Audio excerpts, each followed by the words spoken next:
நாமத்துக்கு மகிமை உண்டாவதாக. Glory be to God's holy name. இரண்டாம் தீமோத்தேயு 2ஆம் அதிகாரம் 3-4 வசனங்களை வாசிப்போம். Let us turn to 2 Timothy chapter 2 verses 3 and 4. நீயும் இயேசு கிறிஸ்துவுக்கு நல்ல போர்ச்சேவகனாய் தீங்கு அனுபவி தண்டில் சேவகம் பண்ணுகிற எவனும் தன்னை சேவகம் எழுதி கொண்டவனுக்கு ஏற்றவனாய் இருக்கும்படி பிழைப்பு கடுத்த அலுவல்களில் சிக்கிக் கொள்ள மாட்டான். Thou therefore endure hardness as a good soldier of Jesus Christ. No man that warreth entangleth himself with the affairs of this life, that he may please him who hath chosen him to be a soldier. கர்த்தருடைய பரிசுத்த நாமத்துக்கு மகிமை உண்டாவதாக. Glory be to God's holy name. தீமோத்தேயுவுக்கு Pavul எழுதும் பொழுது அவனை ஒரு போர் சேவகனாய் அவர் வர்ணிக்கிறார். Saint Paul writes to Timothy illustrating him as a soldier. ஒவ்வொரு நாடுகளுக்கும் போர் சேவகர்கள் உண்டு. Yes, there are soldiers for every country. ஆனால் நாமோ இந்த உலக நாடுகளுக்கான ஒரு போர் சேவகன் அல்ல. But we are no soldiers for this worldly country. நாம் பரலோக தேசத்துக்குரிய ஒரு போர் சேவகர்களாக நாம் நியமிக்கப்பட்டிருக்கிறோம். We are appointed soldiers for heavenly kingdom. முதலாவது நாம் யார் என்பதை நாம் புரிந்து கொள்ள வேண்டியது அவசியம். Firstly, understand who we are. என்றைக்கு நாம் இந்த மார்க்கத்தில் அடியெடுத்து வைத்தோமோ, The time we have stepped into this path, அப்பொழுது நாம் தண்டில் சேவகம் எழுதி கொண்டவர்கள். then we have given ourselves to be chosen. தேவனுடைய ஆர்மில மிலிட்டரியில உன்னுடைய பெயர் எழுதப்பட்டிருக்கிறது. Your name is written in the military of God. தண்டில் சேவகம் எழுதி கொண்ட எவனும் பிழைப்புக்கு அடுத்த அலுவல்களில் சிக்கிக் கொள்ள மாட்டான். And no man that warreth entangleth himself with the affairs of this life. உங்கள் எத்தனை பேர் ஆண்டவருடைய போர் சேவகனாக கர்த்தர் உங்களை வைத்திருக்கிறார் என்கிற தரிசனம் உடையவர்களாக இந்த காலை வேளையிலே நீங்கள் காணப்படுகிறீர்கள்? This morning, how many of you have the vision that God has appointed you soldier? ஒருவேளை நீ ஒரு விசுவாசி என்கிற அறிவு உனக்கு இருக்கலாம். You may have the knowledge that you were a believer. இல்லாவிட்டால் ஊழியக்காரர் என்ற அறிவு இருக்கலாம். Or knowledge that you were a servant of God. ஆனால் இதுக்குள்ள மறைந்திருக்கிறதான உண்மைத்தன்மை என்ன? But what is the fact hidden?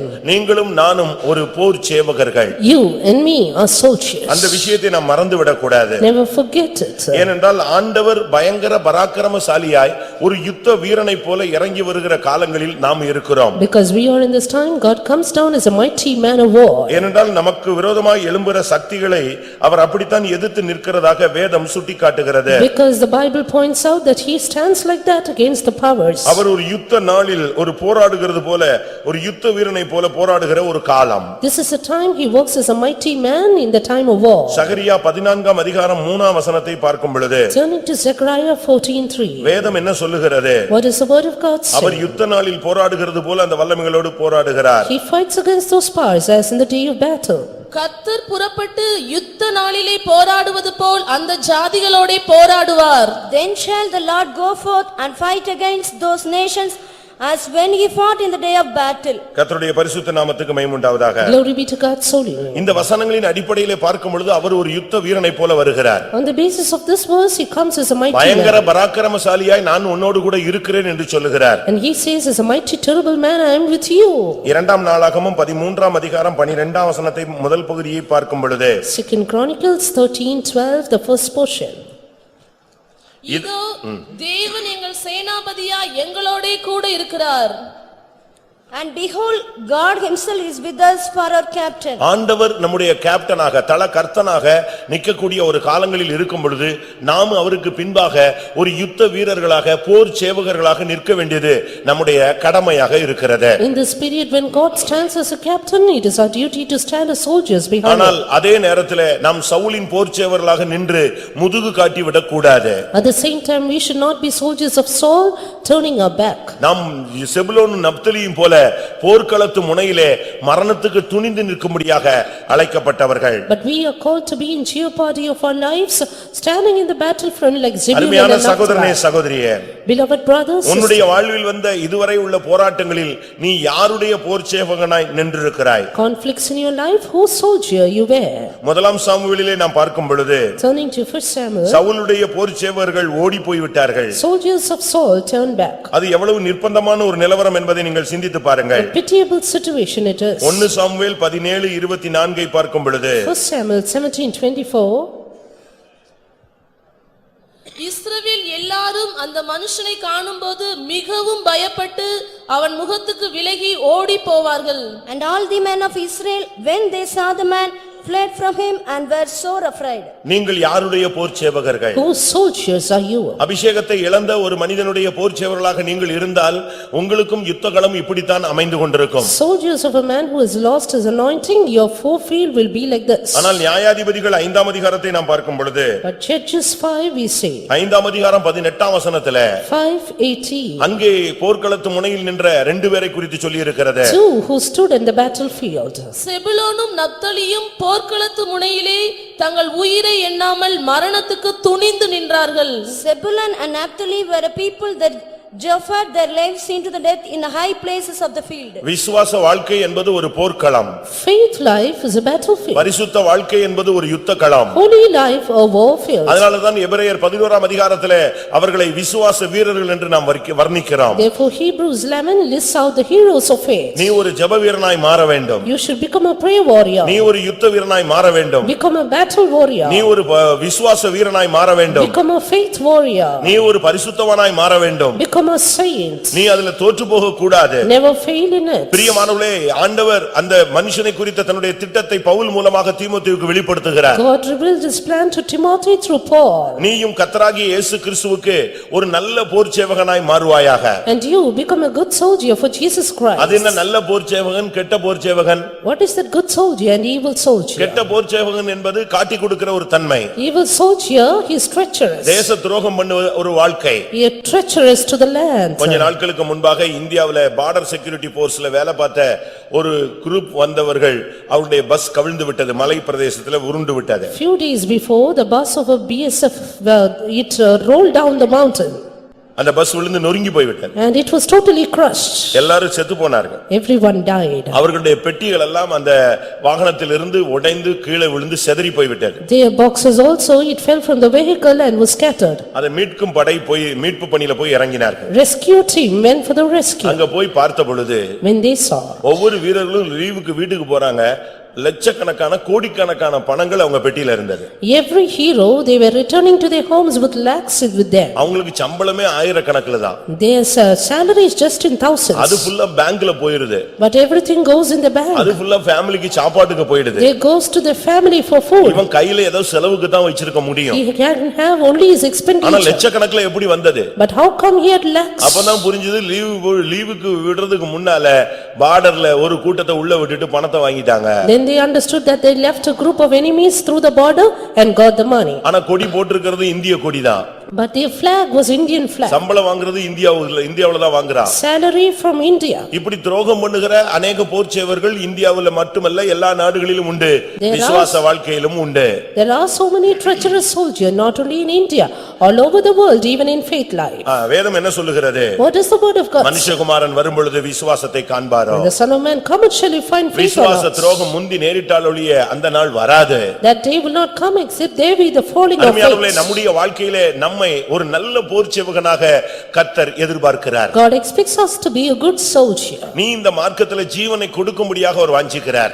He desires you give your life in this path. ஜீவனை பெற்றுக்கொள்ள விரும்புகிறவன் அதை இழந்து போவான், இழந்து போக விரும்புகிறவன் அதை பெற்றுக்கொள்கிறான் என்று இயேசு சொன்னார். He that saveth his life shall lose it, while he that loseth it shall save it. வேதத்திலே நாம் பழைய ஏற்பாட்டிலும் புதிய ஏற்பாட்டிலும் பார்க்கும் பொழுது In the New and the Old Testament, தேவனுக்காக போர் செய்தவர்கள் உண்டு, மனுஷனுக்காக போர் செய்தவர்களும் உண்டு. there are people who battled for the Lord and for man. நீயோ தண்டில் சேவகம் எழுதி கொண்டவன். But you have entangled in it. என்னைக்கு உன்னுடைய பெயர் அபிஷேகத்தின் மூலமாக ஆட்டுக்குட்டியானுடைய ஜீவ புஸ்தகத்தில் உன் பெயர் எழுதப்பட்டதோ அதனுடைய மறுபதிப்பு, நீ இந்த விசுவாச பாதையில் நீ ஒரு போர் வீரன். The day your name is written in the Lamb's book of life, on the other hand you are the faith soldier. அதுக்கு பின்பு இந்த உலகத்துக்குரிய காரியங்களை நீ எதிலையும் சிக்கிர கூடாது. After that, don't be entangled with the affairs of this life. ஒரு பிழைப்புக்காக நீ பொய் சொல்லிர கூடாது.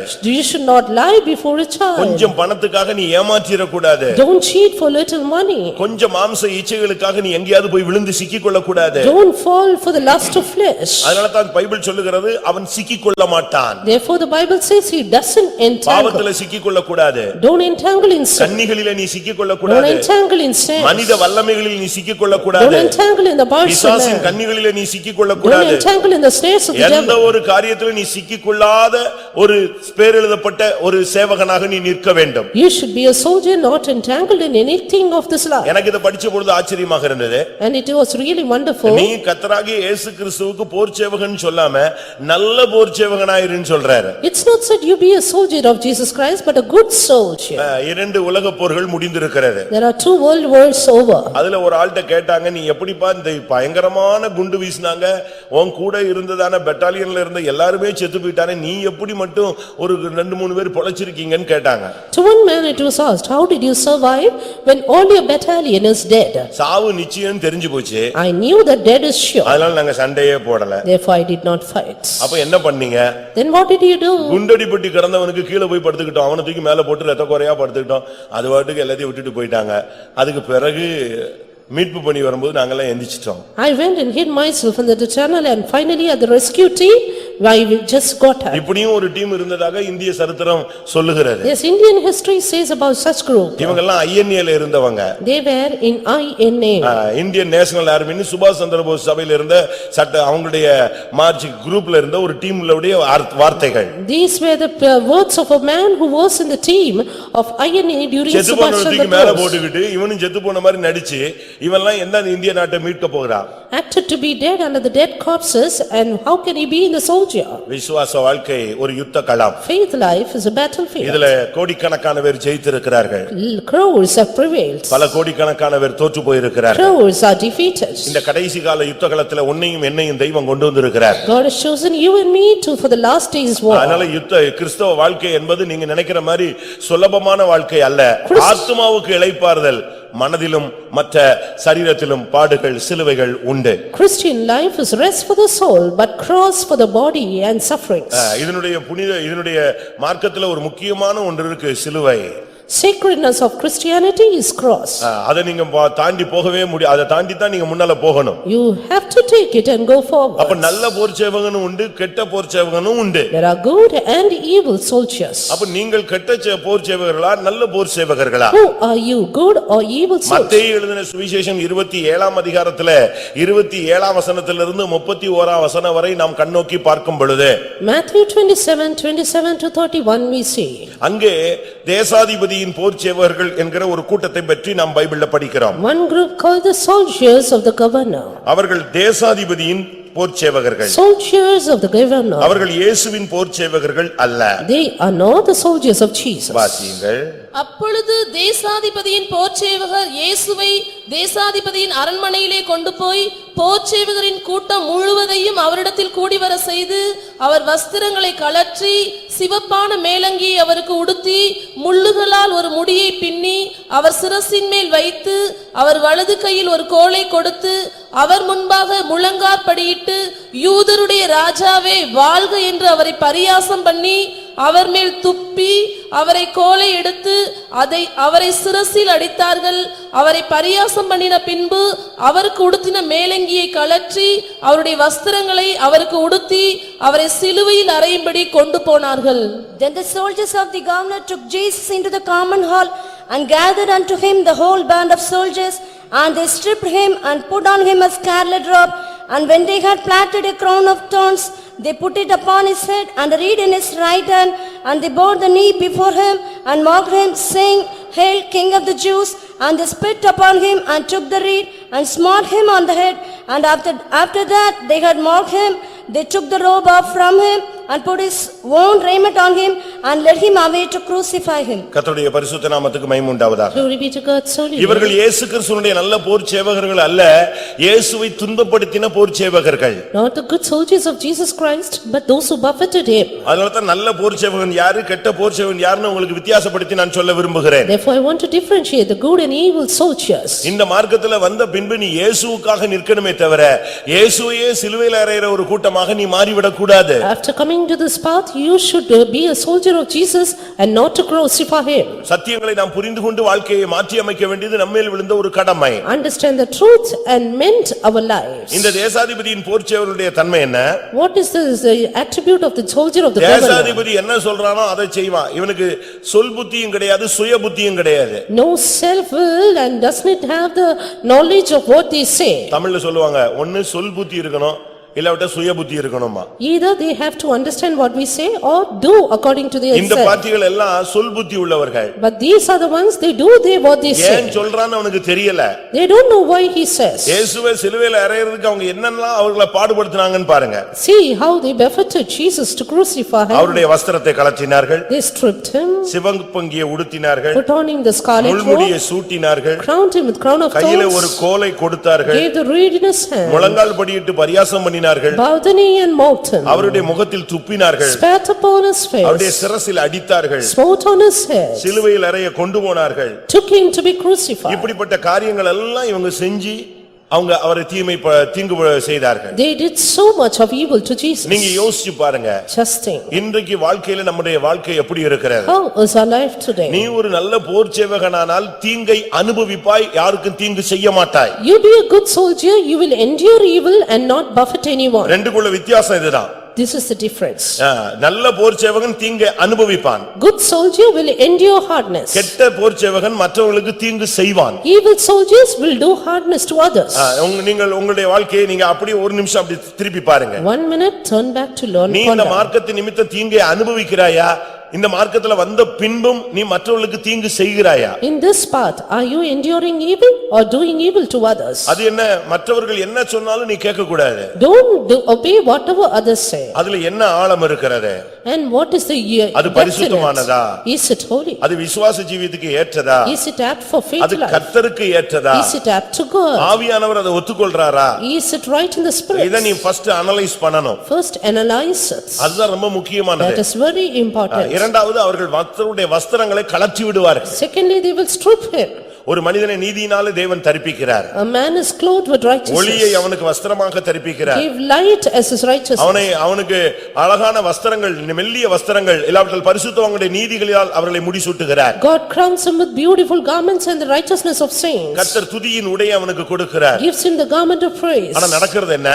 But what happens? இந்த கெட்ட போர்ச்செயல்கள் மற்றவருடைய வஸ்திரத்தை கழற்றி விடுவார்கள். Evil soldiers will strip அவனுடைய others. விசுவாசத்தை கெடுத்துறது. Strip their faith. பரிசுத்தத்தை கெடுத்து விடுவது. Strip their holiness. பிரதிஷ்டையை நஷ்டமாக்கி விடுவது. Strip their மற்றவருடைய consecration. ஜீவியத்தை வேதனைப்படுத்துவதுதான் இவங்களுடைய முதல் ஊழியம். Buffeting the others is their first ministry. மற்றொன்று சிவப்பங்கி உடுத்துவது. And scarlet robe on others. மற்றவங்க மேல கெட்ட பெயர்களை உடுத்தி விடுவது. And crowning others with bad names. இவன் இப்படிப்பட்ட ஆளு. He is such a இவ person. இப்படிப்பட்ட ஆளு. She is such a இந்த person. பிள்ளை இப்படிப்பட்ட ஆளு. God is such a இந்த person. ஆளு இப்படிப்பட்டவன். This man is such a இப்படி one. சிவப்பங்கி உடுத்துகிற ஒரு கேரக்டர் உனக்கு இருக்கிறதா? Do you have the nature of clothing others with scarlet robe? அடுத்து மற்றவங்களுக்கு முள்முடி சூட்டுவது. Next, crowning others with அப்படின்னா thorns. என்ன அர்த்தம்? What is it? Mental torture கொடுப்பது. And mental torture. அவன் நிம்மதியா இருக்க விடுறது இல்ல. You don't make others torture restful. கொடுத்துக்கிட்டே இருக்கிறது. Keep on torturing அந்த them. முள்முடி சூட்டப்பட்ட இயேசு எவ்வளவு வேதனைப்பட்டிருப்பார். How much Jesus would have pain with the அந்த thorns. விஷ முள்ளுகளை வைத்து அடிச்சாங்க. They beat him with the poisonous thorns. அதுபோல நிமித்தம் மற்றவர்கள் மனவேதனை பட்டால் அது குற்றம். If others are in mental torture because of you, then that is a fault. நியாயாதிபதிகளின் புத்தகத்தை நாம் பார்க்கும் பொழுது Turning to Judges, 5ஆம் அதிகாரத்துல chapter 5. போர்க்களத்து முனையில் நின்றவர்களும் சொல்லப்பட்டிருக்கிறார்கள். It is said about the people in the high places of the field. ஆனா பிரிவினைகளை உண்டாக்கினவர்களும் சொல்லப்பட்டிருக்கிறார்கள். But there are people who cause divisions. நியாயாதிபதிகள் 5:15 கடைசியிலே பார்க்கும் பொழுது 5:15, the last portion. ரூபனின் பிரிவினைகளால் உண்டான இருதயத்தின் நினைவுகள் மிகுதி. For the divisions of Reuben were great were the thoughts of heart. ரூபனின் பிரிவினைகளால் மனோவிசாரங்கள் மிகுதி. And the thoughts of heart because of Reuben is how much? இவங்க எல்லாம் யுத்தகளத்துக்கு வர மாட்டாங்க. They won't come to the battlefield. Mental torture கொடுத்துக்கிட்டே இருப்பான். Keep on giving the mental torture. அப்படித்தான் Bible சொல்லுகிறது. That's what the word of God says. இன்னும் அத குறித்து அதுல ஒரு பெரிய கூட்டமே இருக்கிறது. There is another big group about it. ரூபனுடைய டைப் எப்படின்னா, The Reuben's type. அவன் வீட்டிலே தான் இருப்பான், மந்தைகள் மத்தியில தான் இருப்பானே தவிர பாடுகள் வேலைகள் ஊழியங்கள் வரவே மாட்டான். He will be among the sheepfolds but doesn't come for sufferings. பிரியமானவர்களே, நீங்கள் எத்தனை பேருக்கு முள்முடி சூட்டி இருப்பீர்கள்? Beloved, how many have you crowned with thorns? நீ முள்முடி சூட்டுகிற ஊழியன் அல்ல. You are not a minister crowning others with thorns. அடுத்து அவர் கையில ஒரு கோல் கொடுத்தாங்க. Nextly, they stripped him. வலது கையில ஒரு கோலை கொடுத்து They gave him the reed. பரியாசம் பண்ணாங்க. They mocked him. ஆனா முழங்கால் போடுவான். But they will bow. பைபிளை நீங்க படிச்சு பாருங்க. You read that. அவர்கள் முழங்கால் படியிட்டு They bowed the knee. ஆனா அவங்க பரியாசம் பண்ணினார்கள். But they mocked. நீ இங்க வந்து முழங்கால் போடுறது எதுக்காக முழங்கால் போடுற? Why are you bowing down your knee here? மற்றவனை பரியாசம் பண்றதுக்கா? Is it to mock others? மற்றவங்களை கேள்வி கேட்கிறதுக்கா? Is it to question others? நீங்க யோசிச்சு பாருங்க, அவர்கள் எல்லாரும் முழங்கால் போட்டாங்க, ஆனா இயேசுவை பரியாசம் பண்ணினார்கள். They bowed the knee but to mock Jesus. சிலுவையில தொங்கிட்டு கூட அந்த சிலுவை கல்லன் அவர்ட்ட கேள்வி கேட்டுட்டு தான் இருந்தான், அவரை பரியாசம் பண்ணிட்டு இருந்தான். Even the thief on the cross was mocking Jesus. நீ தேவனுடைய குமாரனா? Are you the son of God? அப்போ நீயும் இறங்கிரு, எங்களையும் இறக்கிருன்னு சொன்னான். Then he said, you save Joseph and me. அந்த பரியாசத்தின் ஆவி சிலுவையில கூட அவனை விட்டு போகல. Spirit of mockery did not go on the cross. அருமையானவர்களே, நீங்கள் ஒரு நல்ல போர்ச்சேவலா இருந்தால் இது உங்களுடைய வாழ்க்கையில இருக்காது. If you are God's good soldiers, you will not have நீ mockery. இந்த மார்க்கத்துல வந்து முழங்கால் போட்ட பிறகு பரியாசத்தின் ஆவி உனக்குள்ள இருக்க கூடாது. After bowing down your knee, don't have the spirit of mocking. அடுத்து அவரை காரி துப்பினார்கள். They spat upon his face. எவ்வளவு பெரிய ஒரு கொடூரமான ஒரு பாதை. What a terrible path. ஏசாயா தீர்க்கதரிசனம் இதை குறித்து தீர்க்கதரிசனமாக பேசுகிறது. Isaiah the prophet says about it. அப்படி துப்பும் பொழுது When they spat, அவர் எப்படி இருந்தாரா? how was he? முகத்தை கற்பாறையை போல வச்சுக்கிட்டாரா? Harder than a flint. ஏசாயா 50:6. Isaiah 56. அடிக்கிறவர்களுக்கு என் முதுகையும் தாடை மயிரை பிடுங்குகிறவர்களுக்கு என் தாடைகளையும் ஒப்பு கொடுத்தேன். அவமானத்துக்கும் உமிழ் நீருக்கும் என் முகத்தை மறைக்கவில்லை. I gave my back to the smiters and my cheeks to them that plucked of the hair. I hid not my face from shame and spitting. அடுத்த வசனம் சொல்கிறது, என் முகத்தை நான் எப்படி வச்சுக்கிட்டேன்? கற்பாறையை போல வச்சுக்கிட்டேன். The next verse says, I came my face as a flint. இப்படி யாராவது உங்க முகத்துல துப்பி இருக்காங்களா? Have anyone spat on your face? Pastor Don அவர்கள் இஸ்ரேலுக்கு போயிருக்கும் பொழுது When Pastor Don went to Israel, ஒரு யூதனுக்காக இயேசுவை பத்தி சொன்னார். ஒரு யூதனுக்கு சுவிசேஷம் சொன்னாரா? he published gospel to the Jews. கொஞ்ச நேரம் கேட்டுக்கிட்டே இருந்தானா? He heard for some time. திடீர்னு அவர் இயேசுவை பத்தி கொஞ்சம் ஆழமா பேசினார். Suddenly he spoke in depth about இந்த Jesus. இயேசுதான் ரட்சகர், நீங்க அவரை சிலுவையில அறைஞ்சிட்டீங்கன்னு. This Jesus is the savior, you crucified him. அவ்வளவு நேரம் நல்லா இருந்தவன் பட்டுன்னு அப்படியே காரி மூஞ்சில துப்பிட்டாங்க. He suddenly spat upon his face. Jehovah ஒருவரே. He said, Jehovah's one. யாரை பத்தி? இயேசுவை பத்தி, இயேசு வந்து ரட்சகர், நாங்க சிலுவையில அறைஞ்சிட்டோம்னு சொல்றோம். And you say Jesus the savior and we have crucified him. முகத்துல அப்படியே காரி துப்பிட்டாங்க. He spat on his face. அப்ப அவர் என்ன சொன்னாரா? You know what Pastor Don said? உன்னுடைய மார்க்கம் துப்ப சொல்லுது, என் மார்க்கம் துப்புறத வாங்க சொல்லுது. Your religion says spit, but my religion says endure. இதுதான் உன் மார்க்கத்துக்கு என் மார்க்கத்துக்கு உள்ள difference. This is the difference between yours and mine. உன்னுடைய மார்க்கம் இப்படி மத்தவன காரி துப்ப சொல்லுது. Your religion says to spit others. ஆனா இயேசு, நான் ஆராதிக்கிற இயேசு இந்த துப்புகள் எல்லாம் நீ வாங்கிக்கன்னு சொல்லி தராரு. Jesus whom I worship says forgive them. அப்படினா எந்த மார்க்கம் கரெக்ட், யார் தெய்வம் அப்படினு கேட்டாரு. Which religion is correct, who is God? அவன் அப்படியே நின்னுட்டு சாரின்னு சொல்லிட்டான். He was stunned to say sorry. மன்னிச்சுக்கங்க, Sorry, அவசரப்பட்டேன். I was hasty. நீ யாருடைய போர்ச்சேவகன்? Whose soldier are you? நீ எத்தனை பேரை காரி துப்பிருப்ப? நீ முகத்துல துப்ப மாட்ட. அவங்க கிராஸ் பண்ணும்போது வேணும்னே அப்பதான் உனக்கு சளி வரும். You would have spat on many others. When they cross you, you spit afterwards. அப்பதான் இவங்களுக்கு அப்படியே சளி வந்து தொண்டையில போராடும், பிசாசு மாதிரி. After that, it is during that time they feel their throat is sponge. இதெல்லாம் தவறு பிரியமானவர்களே. But this is all wrong. இதெல்லாம் உங்களுடைய வாழ்க்கையில என்னைக்காவது ஒரு நாள் இதுக்கெல்லாம் நீங்க வந்து ரிவர்ஸ் பதில் கொடுக்கணும். One day or the other, you will be avenged of நீங்க this. யோசிச்சு பாருங்க. Think of this. நீ தேசாதிபதியின் போர்ச்சேவகனா, இயேசுவின் நல்ல போர்ச்சேவகனா? Are you the soldier of the governor or the good soldier of Jesus? இயேசுவை சிலுவையில் அறைய அவர்கள் கொண்டு போனார்கள். They took Jesus to be crucified. ஒருத்தன் வந்தான், Just one came இயேசுவின் கண்ணை மூடிட்டான். and he closed the eyes of Jesus. இந்த ஸ்கூல்ல பசங்க அப்படி செய்வாங்க. And the school children would do that. திடீர்னு ஒருத்தன் கண்ணை மூடிக்குவான், எல்லாரும் நினைச்சுவான், டப்ப டப்ப டப்ப டப்ப தள்ள குட்டுவான், யாரா குத்துனது சொல்லுன்னு சொல்லுவான். Suddenly one person will make him close the eyes and all will hit him and say, who இது did இயேசு it? சிலுவைக்கு போகிறதுக்கு முன்னால் நடந்த ஒரு சம்பவம் தான் நம்ம ஃபாலோ பண்றோம். This is a thing that happened before crucifixion of Jesus. இயேசு திடீர்னு ஒருத்தன் வந்து கண்ணை போத்திட்டு, ஒருத்தன் கண்ணத்துல அறிஞ்சா, ஒருத்தன் எதுல அடிச்சா, தலையில கூட்டினா, கூட்டிட்டு சொல்றாங்க, நீ பெரிய தீர்க்கதரிசி தானே, யார் இப்போ உன் தலையில கூட்டினதுன்னு சொல்லு அப்படின்னா. One person closed the eyes of Jesus, other person smote him and said, who smote you? இது ஒரு sadist spirit. This is a spirit of மத்தவனை sadist, துக்கப்படுத்தி அதுல சந்தோஷம் பார்க்கிறது. grieving others and rejoicing in it. சில உலகத்துல நீங்க பாத்தீங்கன்னா இந்த சிகரெட்டை வச்சு சுடு வைப்பாங்க. In the world, you can see people smoking the cigar, இல்ல சரியான அடி அடிப்பாங்க. but they will beat him nicely. ரத்தம் வந்துட்ட பிறகுதான் இந்த ஆவி போகும். When the blood comes, their spirit will go. இவங்க எல்லாம் மனிதர்கள் அல்ல, மிருக பிறவிகள். They are not human beings, they are beasts. இது ஒரு ஸ்பிரிட் நான் சொல்றேன். This is a spirit.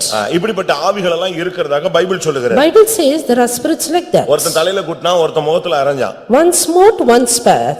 இயேசு அந்த இடத்துல தான் சொன்னாரு, நான் ஏதாவது தப்பு செஞ்சிருந்தா என்கிட்ட சொல்லு, ஏன் அடிக்கிறேன்னாரு. Jesus said, if I have done any wrong, tell me, why do you smite?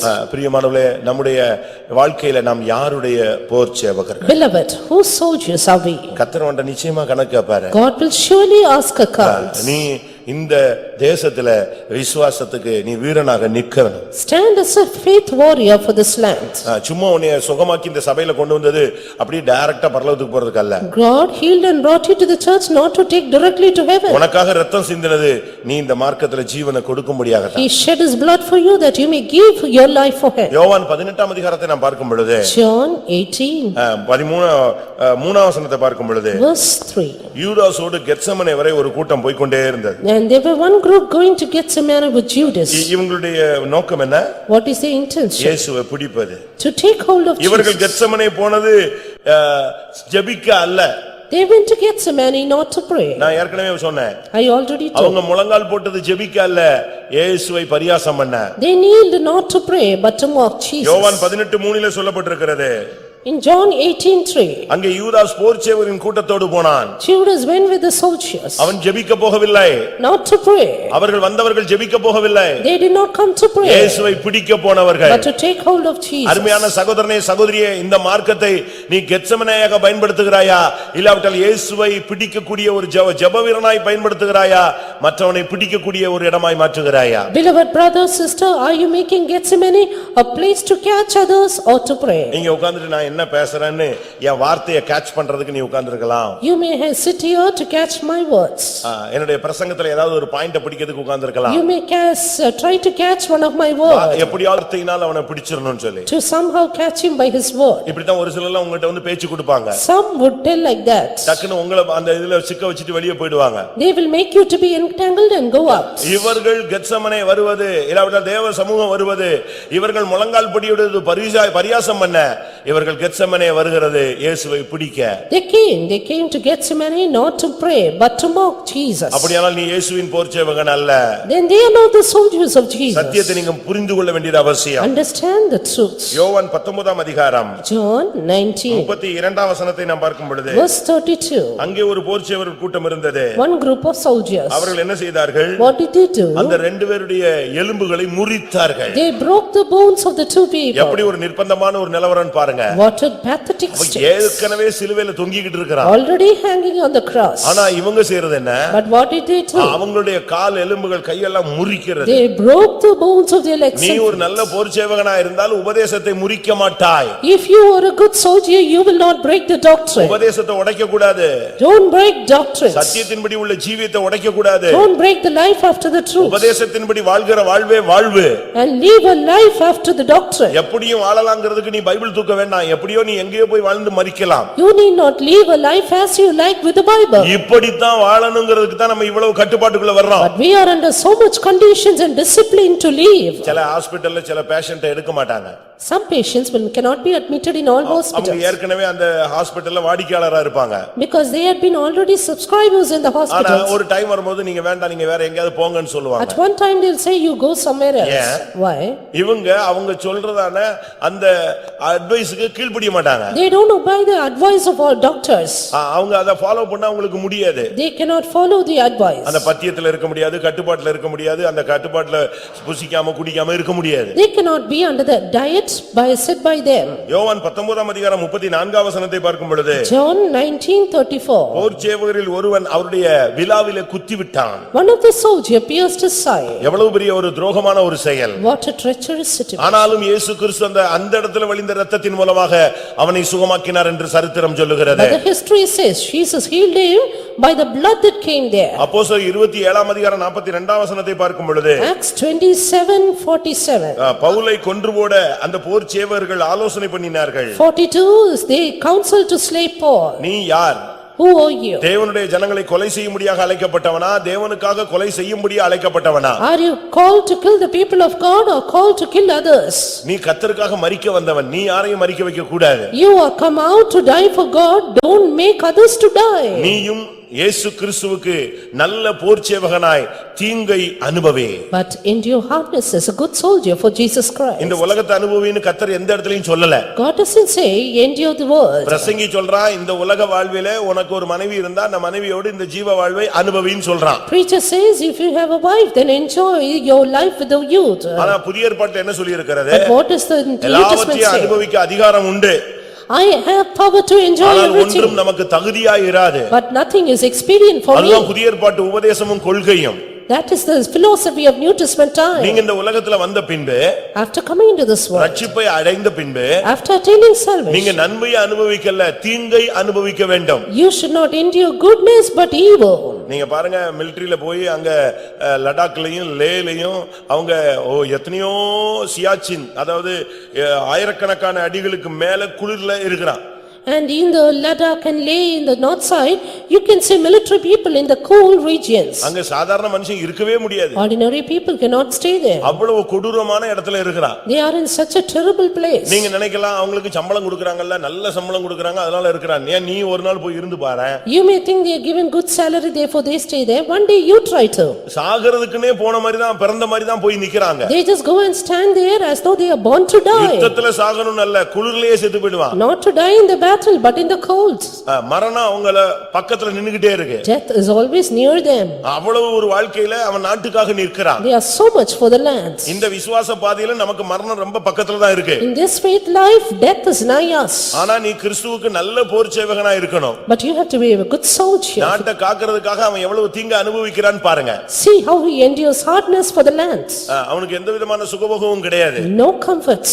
மனைவி பிள்ளைகள் எல்லாம் எங்கேயோ ஒரு இடத்துல கிடப்பாங்க. Wife and children are somewhere. அவன் அங்க எங்கேயோ கிடப்பா. And she will be dying there. எவ்வளவு நிர்பந்தமான ஒரு நிலவரம். But see the pathetic state. ஒரு சகோதரர் ரட்சிக்கப்பட்டாரு. One brother was saved. எப்படியாவது போய் இனிமே ஒழுங்கான ஒரு வாழ்க்கை வாழலாம் அப்படின்னு லீவ் போட்டாரு. And he came out that he might live a good life. Leave போட்டு போயிட்டு திருப்பி வந்து எழுதி கொடுத்துறணும். Put on the leave and then resign. அப்பதான் கார்கில் யுத்தம் தொடங்கினது. And it is that time Kargil war started. Leave கொடுக்க மாட்டேன்டான். They did not give the leave. இவர் சிக்னல்ல இருக்கிற ஒரு ஆளு.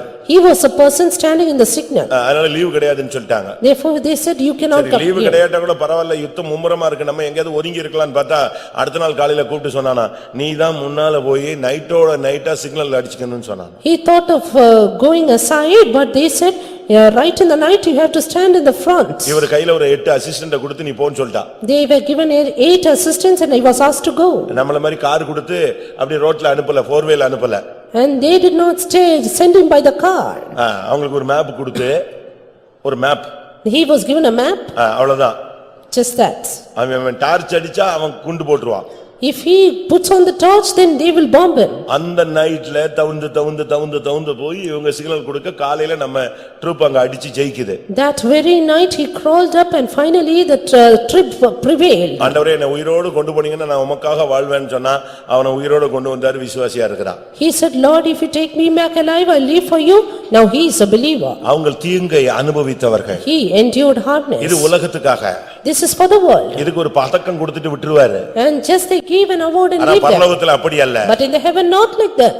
இந்த விசுவாசம் சோதிக்கப்பட்டு This faith tried. உனக்கு நித்திய கன மகிமையை கொண்டு வரும். It will become eternal weight of glory. கொஞ்ச காலம் பாட அனுபவிக்கிற நீங்கள். You who endure sufferings for little இந்த கொஞ்ச கால உபத்திரவத்தை சந்திக்கிற நீங்கள். You who suffer for a little time. அழியாத நித்திய கன மகிமையை நீங்கள் பெற்றுக்கொள்வீர்கள். You will receive an eternal weight of glory. அதனால இந்த பாதையில வந்த பின்பு Therefore after coming to this நீ path இந்த பாதையில சுகபோகம் கிடைக்கும் நினைச்சிராத. don't think you will receive comfort. ஒருவேளை கொடுப்பாரு. He may give. சிபிஎம் பத்தி ஒரு ஸ்லோகம் உண்டு. There is a slogan about CPM. ஆரம்ப காலத்துல கொடுக்காம சோதிச்சாரா. And in the beginning he did not give and try. ஆனா இப்ப சிபிஎம் உடைய கான்செப்ட்ல எப்படி இருக்குன்னா கொடுத்து சோதிக்கிறாரு. But now he gives and tries. அப்ப 10 ரூபாய் பார்க்க முடியாது. Then you cannot see it rupees 10. 100 ரூபாய் பார்க்க முடியாது. Not even rupees 100. ஆயிரக்கணக்கான ரூபாயை பார்க்க முடியாது. And never rupees thousands. லட்சக்கணக்கான ரூபாயை பார்க்க முடியாது. You cannot see lakhs. அப்போ அப்படிதான் இருந்தது. That was like that. நல்ல சாப்பாடு கிடைக்காது. No good food. ஒரு கஞ்சியில கொஞ்சம் சோறு கடந்துச்சுன்னா அது லக்கு மாதிரி. Little rice in that porridge is a lucky thing. அப்படித்தான் ரொம்ப பேருக்கு கிடைத்தது, கிடைக்காமலும் இருந்தது. That's how many got, many did not get. நான் ஒரு இடத்துல பிசாசு துரத்தி கொண்டிருந்த போது At one place when I was எனக்கு இன்டர்பிரட், நான் அப்ப ஆந்திரால இருந்தேன். I was then in Andhra. சித்தூர்ல இருக்கும்போது In Chittoor. அப்போ எனக்கு ஒரு இன்டர்பிரட்டர் உண்டு. I had an interpreter. அவர்தான் ரொம்ப நல்ல விசுவாசி அங்க. A good believer of that time. நல்ல தெலுங்கு பேசுவாரு. And he would speak in Telugu. நான் அந்த பிசாசு பிடிச்ச சகோதரிட்ட பேசிட்டு இருக்கும்போது I was speaking to the demon-possessed sister. இந்த சகோதரனும் கூட நின்னாரு. This brother stood with me. ஏய் நீ போன்னு சொல்றன்னு தெலுங்குல சொன்னாரு. And he said, he is saying go. உடனே அந்த பிசாசு இப்படியே பார்த்துச்சு. Soon the demon looked at me. அந்த சகோதரி, பிசாசு பிடிச்ச சகோதரி அப்படி ஒரு லுக், அப்படி உச்சந்தல இருந்து உள்ளங்கால் வரைக்கும். Demon-possessed girl gave a glance of நீ look. பேசுறதுக்கு உனக்கு உரிமை கிடையாது, வாயை மூடுன்னு சொல்லி. You have no right to speak, close your mouth. எனக்கு ஒண்ணுமே புரியல. I did not understand. நான் ஏதோ தப்புன்னு போல் இருக்க, திருப்பிடுச்சேன்னு சொன்னேன். She has stripped the matter. ஊழியத்துக்கு போயிட்டு சோறு இல்லன்னு ஓடி வந்து இங்க கல்யாணம் கட்டி பிள்ளை பெத்துட்டு உட்கார்ந்துகிட்டு நீ வந்து என்னைய போன்னு சொல்ற அப்படினுச்சு.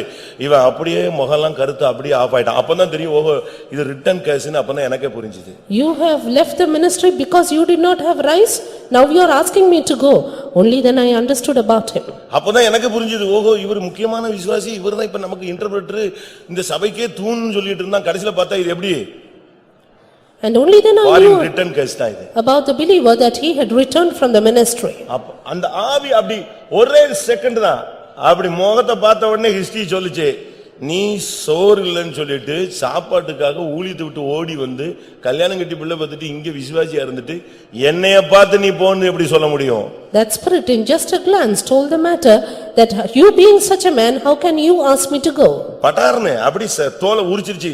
இவன் மூஞ்சிலாம் மாறி போச்சு. In a second peeled off his skin and his face changed. இன்னொரு பையன் என்ன பார்க்க வந்தான். அதே பிசாசு துரத்திட்டு இருக்கும்போது இன்னொரு நாள் இன்னொரு பையன் பார்க்க வந்தான். Another boy came to see me at that time. அவனை பார்த்த உடனே நான் சும்மா சொன்னேன், இந்த இது வந்து குப்புற கடந்துச்சு. அப்ப நான் சொன்னேன், உன் பக்தன் ஒருவன் வந்திருக்கிறானே அப்படின்னு. டபால்னு எந்திரிச்சிருச்சு அந்த ஆவி. Looking at him, I told to that girl, see, one of your devotees come here. ஏன் பக்தன் இங்க வந்துட்டானா? நான் அது தெய்வம் சொல்லிட்டு இருக்கு. கோடிக்கணக்கான பக்தர்கள் இருக்கான்னு சொல்லிட்டு இருக்கும்போது நான் சொன்னேன், உன்னை பார்க்க ஒரு பக்தன் வந்திருக்கான்னு. தட்டாவுடான்னு எந்திரிச்சு உட்கார்ந்துடுச்சு. Suddenly it stood up to see him. அப்படி திரும்பி பார்த்துச்சு. It looked at him. அப்படி பார்த்துட்டு, இவன் கல்யாணத்துக்காக வேற சபைக்கு போனவன், இவனை பத்தி அவன் பக்தன் சொல்லிட்டிய. He went to another church for marriage. பட்டுன்னு அப்படியே ஒரே செகண்ட் தான், ட்ரெஸ்ஸுக்கு கிடையாது, தோலையே உரிச்சு எடுத்துருச்சு. In a second peeled off the skin of the boy. உடனே சொல்லிச்சு, இப்படி பார்த்துட்டு ஒரு சொல்லிச்சு, இவன் சபைக்கு கல்யாணத்துக்காக வேற சபைக்கு போய் பொண்ணு கட்டிட்டு சுத்திட்டு இருக்கிறான், இவனை போய் ஏன் பக்தன் அப்படின்னு என்ன அர்த்தம்? ஏன் பக்தனா இருக்க கூட அவனுக்கு என்ன கிடையாது, தகுதி கிடையாது. அவனை போய் சொல்லிட்டேன், He is not worthy to be called my devotee. He is so ஐயா, bad. கல்யாணத்துக்காக வெளியே போறவங்க எல்லாம் கொஞ்சம் அப்படியே கனவை கலைத்து பாருங்க. Those people who go out for marriages, just think over yourself. சத்தியம்னு ஒன்னு இருக்கு. There is truth. அதனுடைய விலை இன்னைக்கு உனக்கு தெரியாது. Now you don't know the price. கண்ணை மூடின உடனே தெரியும். When you close the eyes, you will அதுக்கு know. பிறகு பை சான்ஸ் கிடையாது. After that, no more chance. அதுதான் நீங்க சத்தியத்தை புரிஞ்சுக்கணும். Therefore, understand the truth. நீ யாருடைய போர்ச்சேவகன்? Whose soldier you நீ are. கெட்ட போர்ச்சேவகனா இருந்தா யாருக்காவது முள்முடி சூட்டிக்கிட்டே இருப்ப. Evil soldier, you will crown others with எவன் thorns. முகத்திலேயாவது அடிச்சுக்கிட்டே இருப்ப. You will always smite them. எவன் தலையிலேயாவது குட்டிக்கிட்டே You will இருப்ப. always smite their head. எவன் வஸ்திரத்தையாவது உறிஞ்சிக்கிட்டே இருப்ப. You will always strip them. யாரையாவது துப்பிக்கிட்டே இருப்ப. You will always spit others. எவனையாவது சத்தியத்தை விட்டு விலக்குறதே உன்னுடைய போராட்டமா You will இருக்கும். always strive to bring them out of the ஆனா truth. நல்ல போர்ச்சேவகனாய் நீ தீங்கு அனுபவிக்கணும். But you, and your hardness is a good soldier. வியாதி வரும், You may have sickness. வேதனையை சகிக்கணும், Endure the pain. வியாதியை எதிர்க்கணும், Resist the sickness. ஜெயிக்கணும், Prevail. விடுதலை பெற வாய்ப்பு உண்டு. And you have the opportunity for deliverance. சும்மா ஒரு பெயின் கில்லரை போட்டா உனக்கு விடுதலை கிடைச்சிரும். You, with a painkiller, you may get the ஆனால் deliverance. மேன்மையான உயிர்த்தெழுதலை அடையும்படி அவர்கள் வாதிக்கப்பட ஒப்பு கொடுத்தார்கள், விடுதலை பெற சம்மதிக்கவில்லை. But they did not accept to be delivered, but for a better resurrection. அதுதான் இந்த மார்க்கத்தினுடைய aim. That is the aim of this life. மேன்மையான உயிர்த்தெழுதல். Better resurrection. அப்படின்னா என்ன அர்த்தம்? What is that? மேன்மையான உயிர்த்தெழுதல் என்ன? தாழ்மையான ஒரு உயிர்த்தெழுதலும் இருக்கு, ஆர்டினரி உயிர்த்தெழுதலும் இருக்கு, கடைசி உயிர்த்தெழுதலும் இருக்கு. Better resurrection means there is a final last resurrection and an inferior resurrection. ஆனா பைபிள் என்ன சொல்லுகிறது? But what is the Bible say? முதலாம் உயிர்த்தெழுதலுக்கு பங்குள்ளவன் பரிசுத்தவானும் பாக்கியவானுமா இருக்கிறான். Blessed and holy is he that hath part in the first அதுக்கு resurrection. போறவன் மரண சாசனம் அவனுக்கு எழுதி வச்சிருக்கு, உயிர் போகும், அதுக்கு தான் வரலாம் உள்ளே. And he just comes out to give his life. இன்னைக்கு எத்தனை பேர் நீங்கள் நல்ல போர்ச்சேவர்களா இருக்கிறீர்கள்? How many of you are good soldiers today? கர்த்தருடைய பரிசுத்த நாமத்துக்கு மகிமை உண்டாவதாக. Glory be to God's holy name. இப்பொழுது நாம் லூக்கா எழுதின சுவிசேஷம் 3ஆம் அதிகாரத்துக்கு நம்முடைய கவனத்தை திருப்புவோம். Now let us turn to Luke the Gospel chapter 3. Luca 3:14. Luke 3:14. போர்ச்சேவகரும் அவனை நோக்கி நாங்கள் என்ன செய்ய வேண்டும் என்று கேட்டார்கள். அதற்கு அவன், நீங்கள் ஒருவருக்கும் இடுக்கண் செய்யாமலும் பொய்யாய் குற்றம் சாட்டாமலும் உங்கள் சம்பளமே போதுமென்றும் இருங்கள் என்றான். And the soldiers likewise demanded of him, saying, And what shall we do? And he said unto them, Do violence to no man, neither accuse any falsely, and be content with your wages. இந்த உலகத்துல உனக்கு வருகிற தீமைக்கெல்லாம் பிரதிபலன் உண்டு. You have the reward for all the evil you endure. எவ்வளவு தீமையை அனுபவிக்கிறியோ அவ்வளவு பரலோகத்துல மகிமை உண்டு. How much evil you endure, so much glory in heaven. யோவான் ஸ்நானகன் பிரசங்கம் பண்ணி கொண்டு வந்தான். John the Baptist was preaching. அவனுடைய அருமையான பிரசங்கத்தை பலரும் கேட்டார்கள். Beautiful sermon, so many heard. அப்ப அதுல ஒரு கூட்டம் இருந்தது. One group was there. இவனுடைய பிரசங்கத்தை கேட்கிறதுக்கு போர்ச்சேவர்களும் வந்துட்டாங்க. Soldiers also came. அப்பொழுது அவங்க வந்து கேக்குறாங்க, நாங்க என்ன செய்யணும்? They asked, What shall we do?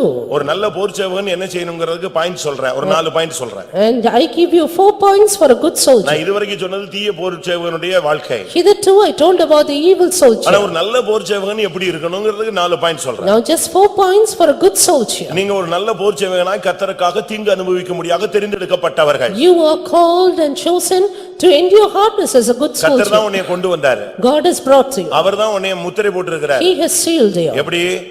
அவர் சேனாபதியானால் நீ அவருடைய போர்ச்சேவகர் என்று நீ புரிந்து கொள்ள வேண்டும். He being the captain, understand you are a soldier. இப்ப போர்ச்சேவகர்கள் வந்து யோவான் ஸ்நானகன்ட்ட கேக்குறாங்க, Soldiers asked John the Baptist, ஐயா நாங்க என்ன செய்யணும்? What shall we do? அவங்க உலகத்தின் போர்ச்சேவகர்கள் தான். They were soldiers of this இப்ப world. நாங்க கர்த்தருடைய போர்ச்சேவகலா மாறணும்னா நாங்க என்ன செய்யணும்? But to become soldiers of God, what should we do? அழகா 3 காரியத்தை அவன் வலியுறுத்துகிறான். 3 beautiful points he ஒன்று, says. இடுக்கண் செய்யாதே. Do violence to no man. இரண்டாவது, பொய்யாய் குற்றம் சாட்டாதே. Neither accuse anyone false. மூன்றாவது, உங்கள் சம்பளமே போதும் என்று நீங்கள் அதிலே இருங்கள். Be content with your wages. இதுதான் ஒரு நல்ல போர்ச்சேவகனுடைய தகுதிகள் என்று யோவான் ஸ்நானகன் பிரசங்கம் பண்றார். John the Baptist says about the qualification of a good soldier. யோவான் ஸ்நானகன் ரொம்ப டஃப்பான பிரசங்கி. John the Baptist was a hard preacher. அவனுக்கு வந்து இந்த பிரியமானவர்களே, அன்பானவர்களே, அருமையான தேவனுடைய ஜனமே இப்படிலாம் பிரசங்கம் பண்ண தெரியாது. He doesn't preach saying beloved or dearly ones.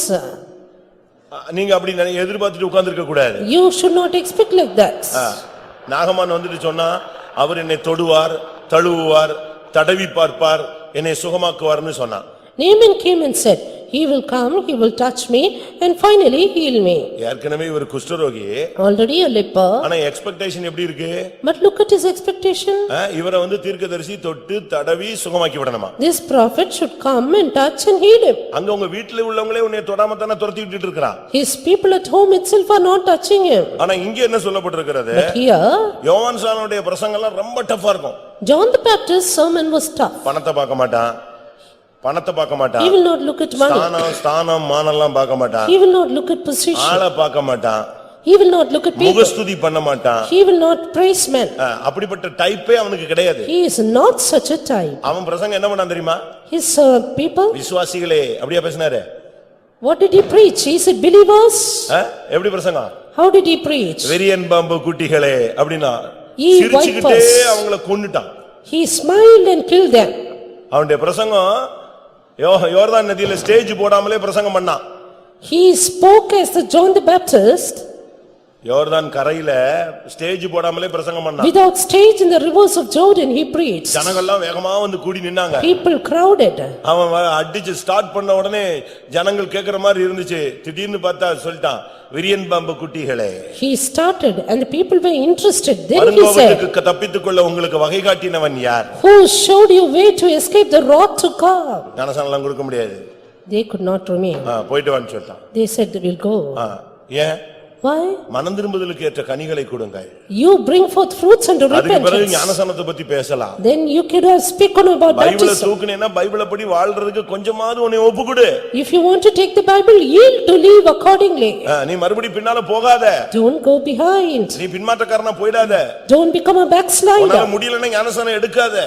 Don't take water நான் back. அநேகருக்கு சொல்லி இருக்கிறேன். I have told many. ஒரு சில சகோதரிகள்ட்ட சொல்லி இருக்கேன். Told it to many sisters. அவசரப்படாத. உன் புருஷனுக்கு ஞானசானம் கொடுக்கணும்னு அவசரப்படாத. Don't be hasty to give baptism to your husband. உனக்கு ஆசை இருக்கு புருஷன் ஞானசானம் எடுத்துட்டா திருந்திடுவானே, அப்படி கிடையாது. You think because of your husband's திருந்தின baptism பிறகுதான் you எது turn. கொடுக்கணும்? ஒரு சிலர்லாம் தன்னுடைய பையங்களுக்கு கால் கட்டு போட்டுட்டா பையன் திருந்திடுவான்னு. நீ கால் கட்டு போடுற, அவளுக்கு கழுத்துல எல்லாம் போட்டு கட்டு போடுற.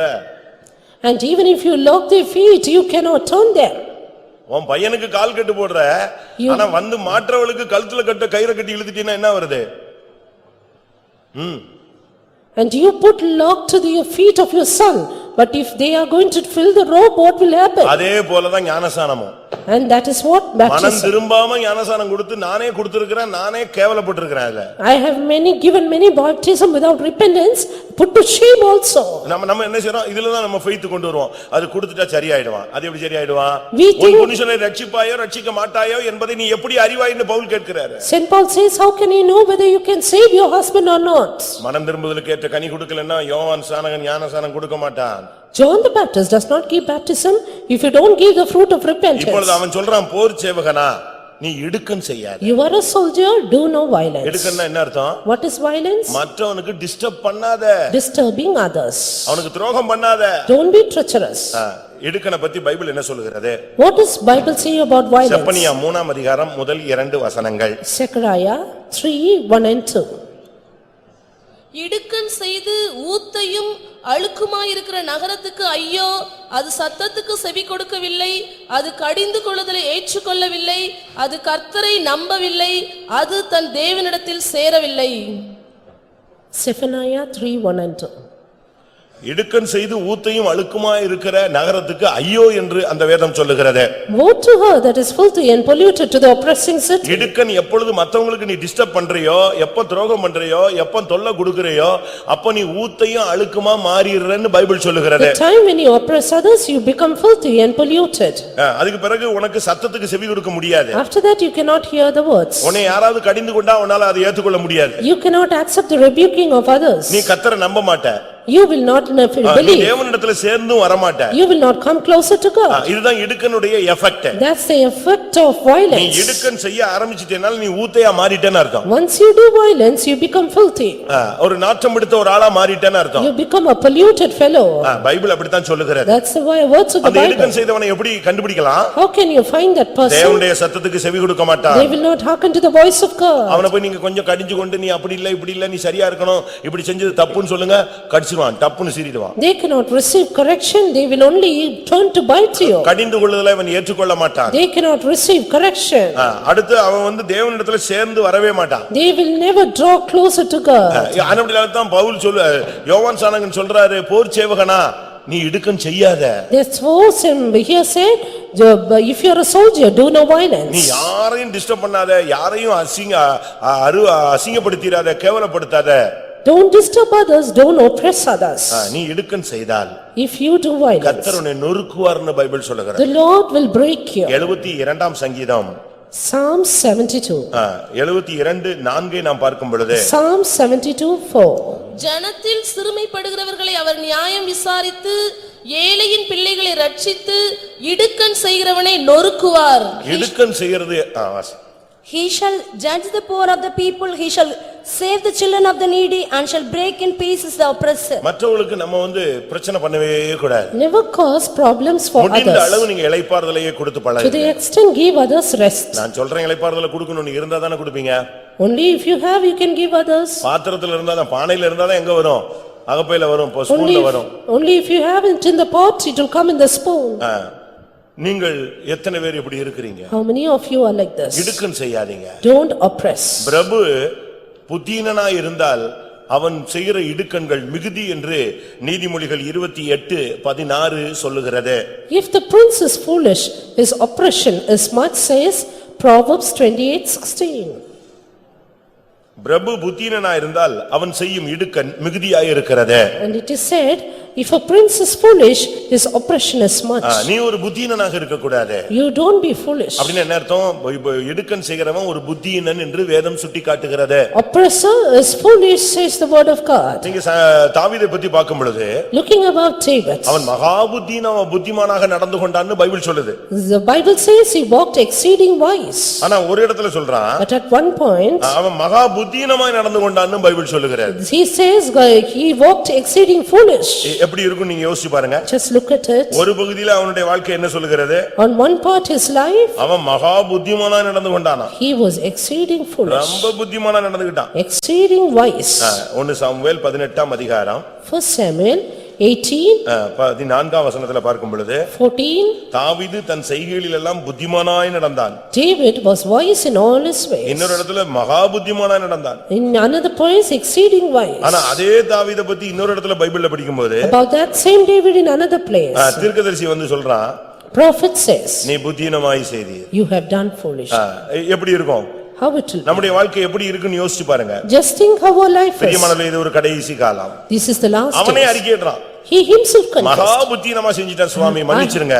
I have done very foolishly, forgive me Lord. 2 Samuel 24:10 இந்த வார்த்தையை சொல்கிறான். 2 Samuel 24:10, he நான் says, மகா புத்தினமாய் செய்து விட்டேன். I have done very foolishly. பிரியமானவர்களே, நீங்கள் புத்தினமாக இருந்தீங்கன்னா மத்தவங்களுக்கு இடுக்கண் செய்துகிட்டே இருப்பீங்க, அதிகமா செய்வீங்க. Beloved, if you are foolish, if you do violence, you do much. தயவு செய்து இப்படிப்பட்ட வாழ்க்கையை நாம் நிறுத்தி வைக்கணும். Let us stop. ஏனென்றால் நாம் கிறிஸ்துவுக்கு நல்ல போர் சேவகனாய் அழைக்கப்பட்டவர்கள். Let us stop such a life because we are chosen to be good soldiers. இந்த மற்றவங்களுக்கு டிஸ்டர்ப் பண்ணி கடைசில உன்னுடைய முடிவு எப்படி இருக்கும்?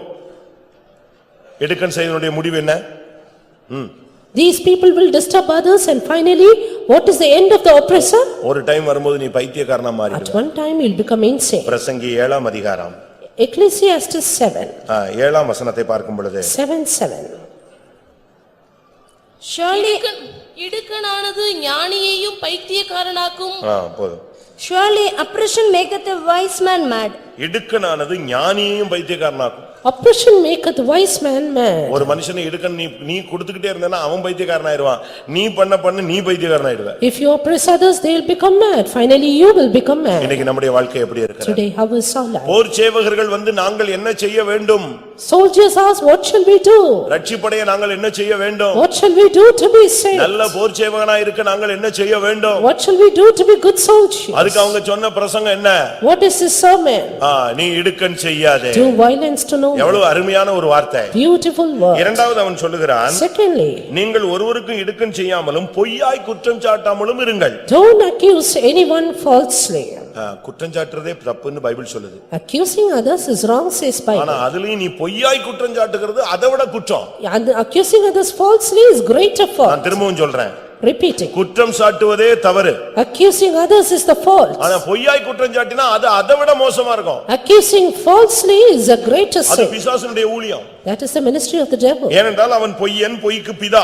Because he is a liar and the father of யோவான் lies. 8:44 அப்படி சொல்லுகிறது. John 8:44 says அவன் it. சொந்தத்திலிருந்து எடுத்து பேசுகிறான்.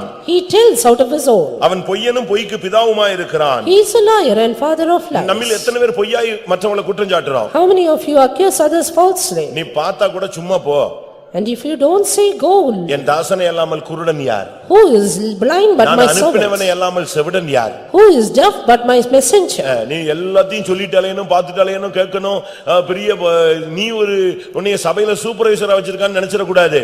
Don't think you are kept a supervisor in the church and you want to see and hear everything. நீ வந்து ஒரு சபையினுடைய இன்விஜிலேட்டர் கிடையாது. You are not an invigilator of this நீ church. இந்த சபையினுடைய எக்ஸாமினரும் கிடையாது. You are not the examiner of the church. கர்த்தர் தராசை திருப்பி பிடிச்சாருன்னா நமக்கெல்லாம் எங்க போவோம்னே தெரியாது. If our God would hold the balance, where shall we go? பிசாசுனுடைய ஊழியத்தை நீ எடுக்காத, குற்றம் சாட்டுற வேலையை நீ எடுக்காத. Don't take the ministry of the devil with you. அது குற்றம் சாட்டுகிறவன் தள்ளப்பட்டு போனான் என்று வெளிப்படுத்தல் 12:10 சொல்லுகிறது. Revelation 12:10 says the accuser is cast down. குற்றம் சாட்டுகிறவன் The accuser தள்ளப்பட்டு போனான். is cast down. அவனுடைய வேலை என்ன? What is this word? இரவும் பகலும் குற்றம் சொல்லிட்டே இருப்பாங்க. Which accuses day and night. சில புருஷன்கள் வீட்டுக்கு வந்துட்டாங்கனாலே Sometimes if the husband comes at home, அதை செஞ்சியா, did he do இதை that? செஞ்சியா, Did he do this? இதை ஏன் செய்யவில்லை, Why didn't he do நான் this? சொன்னேனே. I told அதாவது you. சண்டை போடணும், அந்த ஆவி போராடுது, அதுக்கு ஏதாவது ஒன்னு கிரியேட் பண்ணுவான். They want to pick up the quarrel, creating some facts. முன்னால போனா கடிக்கிறது, If you go forward, they பின்னால போனா bite உதைக்கிறது, and kick when they go back. பேசினா என்ன கூட கூடயே பேசுற அப்படிங்கிறது, When they speak, they say, why do you answer me? பேசலன்னா உம்முன்னு இருந்தே நீ கொன்னுகிட்டே இருக்கிறங்கிறது. If they are silent, you say, you kill me. பாவம் மாட்டிக்கொண்டவர்கள் எல்லாம் ரொம்ப துர்பாக்கியசாலிகள். Those who are caught, they are bad luck. அநேகர் கல்யாணத்துக்கு மேல ரொம்ப ஆசையில ஊழியத்துக்கு வராம ஓடணும்னு பாக்குறான். கல்யாணம் கட்டினவங்க எல்லாம் போய் கொஞ்சம் ஒரு சர்வே பண்ணி பாருங்க, நீ சாகுற வரைக்கும் கல்யாணம் கட்ட மாட்ட. Many do not want to come to the ministry but want to marry. If you hear about them, you will never marry in your life. கல்யாணம் கட்டாதவங்கள்ட்ட எல்லாம் நம்ம இப்ப கல்யாணம் கட்டாதன்னு சொன்னா, இந்த ஆளு கல்யாணம் கட்டல, அதுக்கு நானும் கல்யாணம் கட்டக்கூடாதாமா. And if they say, you don't get married, then they will say, you are not like that, then why should I? கல்யாணம் கட்டின பாதி பேரு அதுக்கு பிறகு ரட்சிக்கப்பட்டவங்க சொல்றாங்க, முதலில் தெரிந்திருந்தால் நாங்கள் எங்க போயிருப்போம். Half of the married, they say they are saved afterwards. If we had known first, we would have gone somewhere. எங்களுக்கு அப்படி ஒரு சான்ஸ் கிடைக்காம போச்சுன்னா ஊழியத்துக்கு போயிருப்பாங்க. We have missed a chance or else gone to the சரி, அப்படி ministry. சொல்றீங்களா, உன் பிள்ளையாவது கொடு. Then at least give your child. அது அப்ப அதுக்கு மட்டும் ஒத்துக்க மாட்டேங்கறியே. You don't accept for that. வசனம் ரெண்டு புறம் கருக்குள்ள பட்டயம். The word of God is two-edged sword. நாங்க யாரையும் ஊழியத்துக்கு வா வா வா வான்னு கையை பிடிச்சு காலை பிடிச்சுலாம் இழுக்கிறது கிடையாது. We don't forcibly invite anyone for the ministry. சீயோனில் பிறந்தவன் அவன் வருவான். He that is born in Zion shall come. சிங்காசனத்துக்குன்னு பிறந்தவன் எங்க இருந்தாலும் என்ன செய்வான்? சிறைச்சாலையில இருந்தாலும் வருவான், குப்பையில இருந்தாலும் வருவான், புழுதியில இருந்தாலும் வருவான். அவரை கொண்டு வர்றது யாருடைய வேலை? மேல ஒருத்தர் இருக்கிறாரு. He that is born for the throne, he shall come out of the prison or even out of the dung. அவன் சீயோன்ல பிறந்திருந்தானா அவனை எங்கனாலும் இழுத்து அழகா கொண்டு வருவார். If he is born for Zion, he will draw out somewhere. அதனால உன் பிள்ளை ஊழியம் செய்யாதுன்னா அது பிரச்சனை இல்ல. Therefore it is not a problem whether your child is coming for the ministry or not. கடைசி காலங்கள்ல ஊழியத்துக்கு ஜனங்கள் பிச்சுக்கிட்டு வருவாங்கன்னு பைபிளே சொல்லுது. In the final days, people shall come out for the ministry, says the Bible. எனக்கு ஊழியம் செய்கிற ஊழியர்களை நான் லேவியரை வர்த்திக்க பண்ணுவேன் என்று கர்த்தர் வாக்கு பண்றாரு. God has put out the word, I'll increase my Levites who serve me. கடைசி காலத்துல ஒரு பெருந்திரள் கூட்டம் ஊழியத்துக்கு வரும். Last days, a huge multitude will come for the ministry. இல்ல போட்டும், ஆனா இவன் ஊழியம் செய்ய மாட்டான், நிக்க மாட்டான்னு பயப்படுகிறேன். And let him go, but I fear whether he would come back.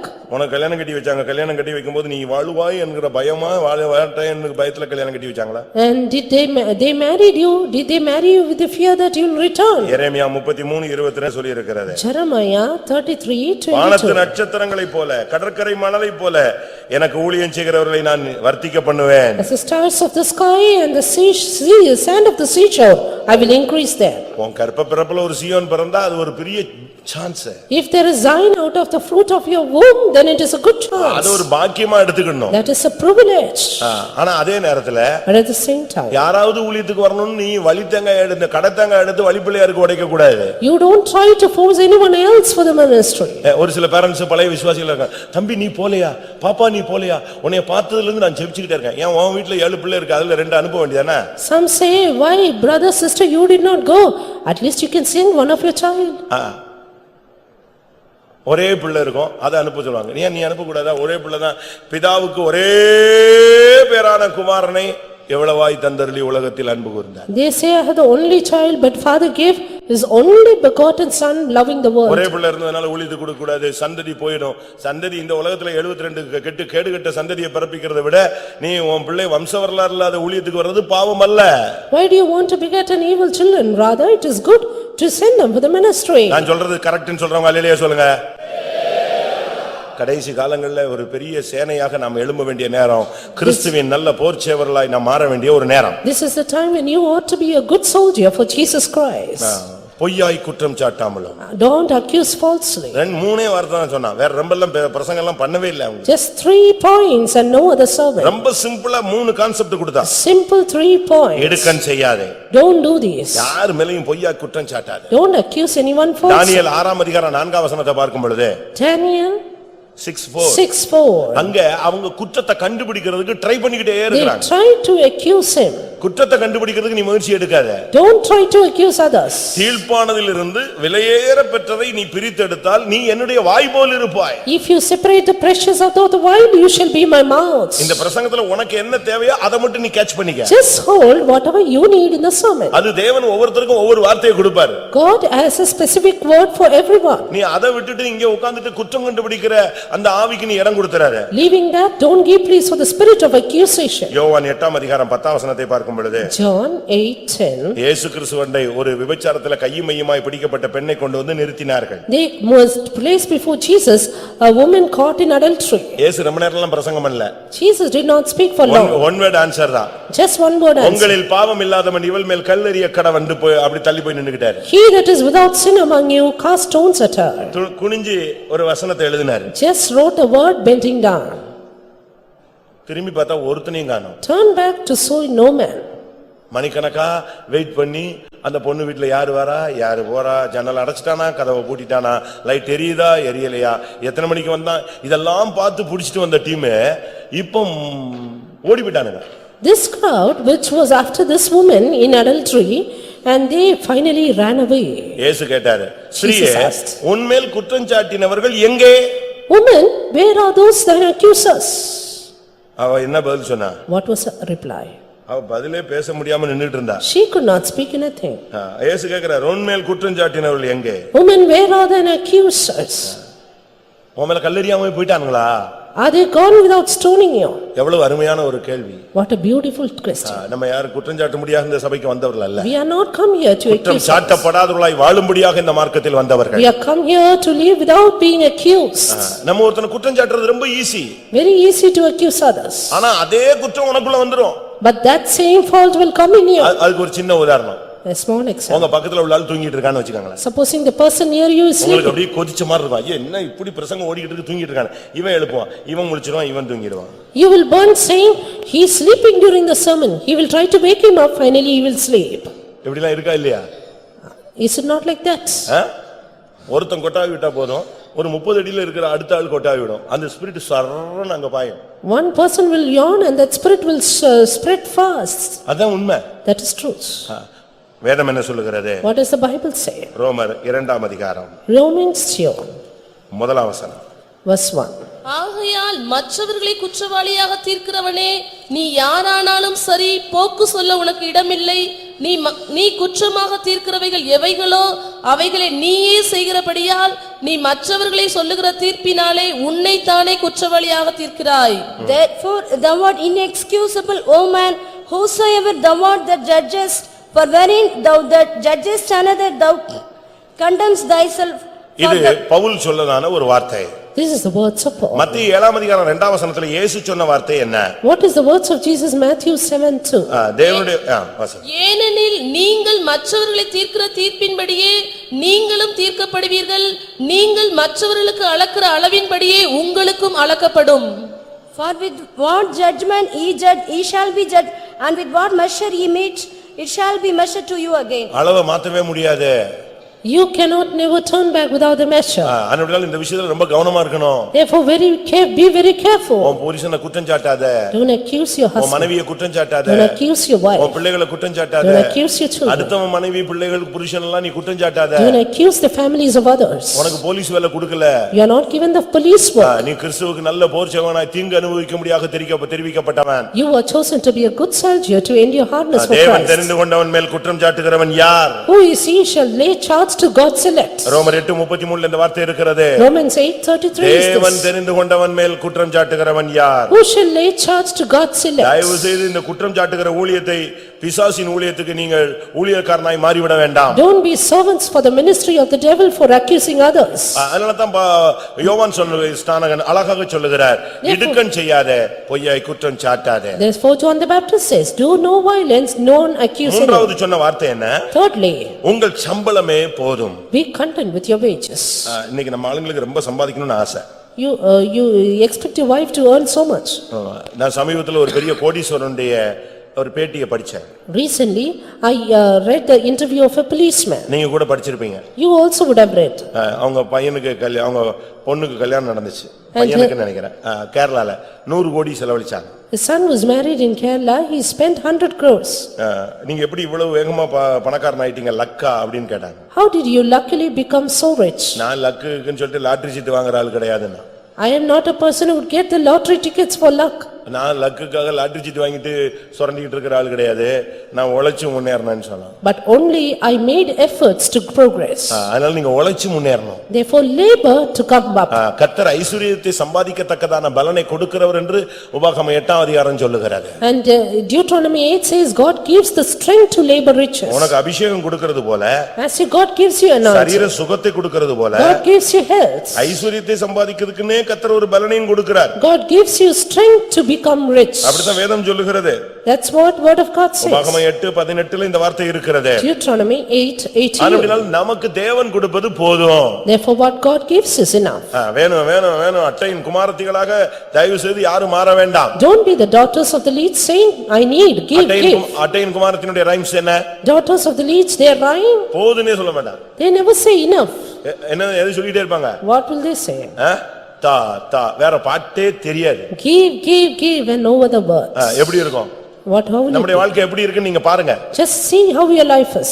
போதும் என்கிற மனதுடனே கூடிய தேவ பக்தியே மிகுந்த ஆதாயம் என்று 1 தீமோத்தேயு 6:6 பவுல் பேசுகிறார். 1 Timothy 6:6 says, godliness with contentment is a great gain. போதும் என்கிற மனமே பொன் செய்யும் மருந்துன்னு தமிழ்ல சொல்லுவாங்க.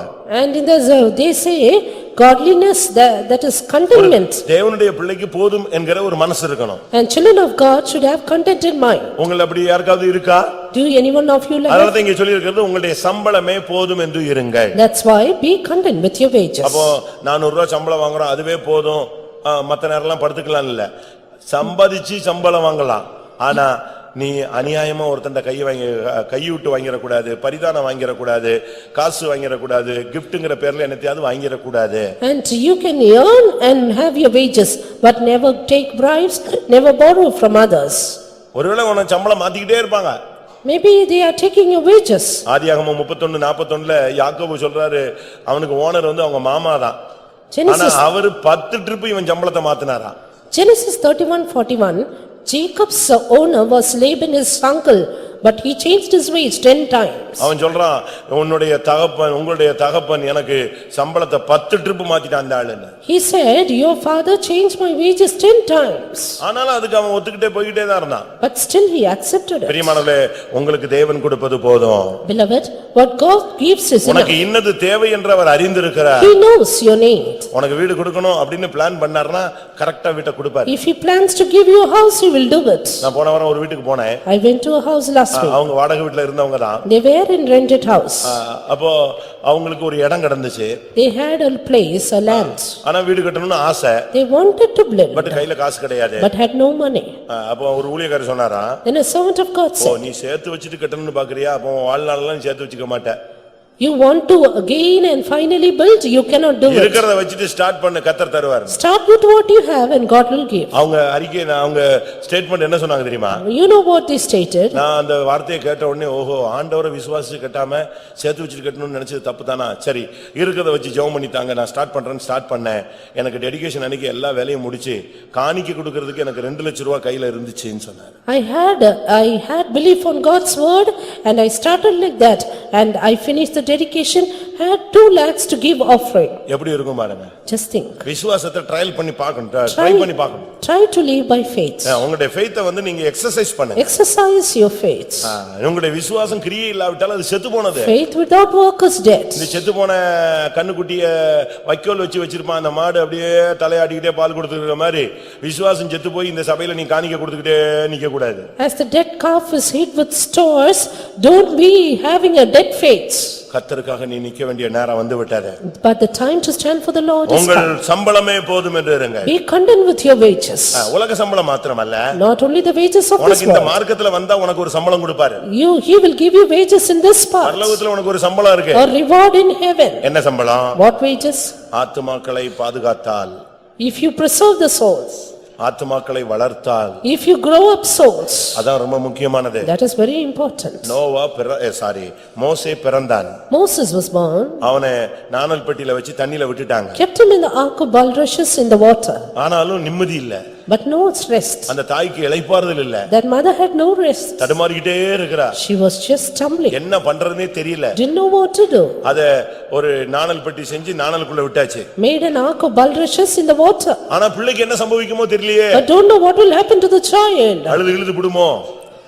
அழுதுருமா? Will it cry? எவனாவது கண்டுபிடிச்சு கொன்றுவானா? Will somebody kill it? தண்ணில முங்கி செத்துருமா? Will it die in the water?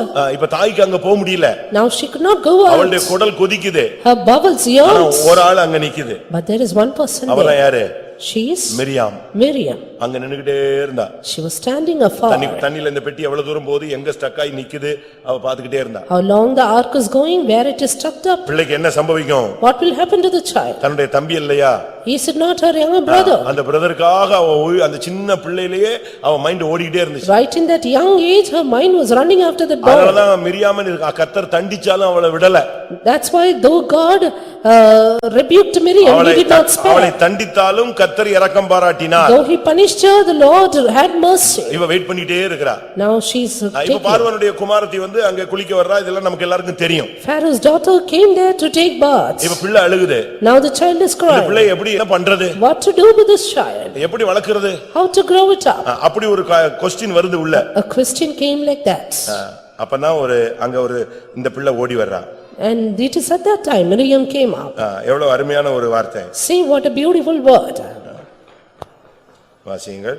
யாத்திராகமம் 2ஆம் அதிகாரம் 7ஆம் வசனம். Exodus 2:7. அப்பொழுது அதன் தமக்கை பார்வோனின் குமாரத்தியை நோக்கி, உமக்கு இந்த பிள்ளையை வளர்க்கும்படி எபிரேய ஸ்திரீகளில் பால் கொடுக்கிற ஒருத்தியை நான் போய் உம்மிடத்தில் அழைத்துக் கொண்டு வரட்டுமா என்றாள்.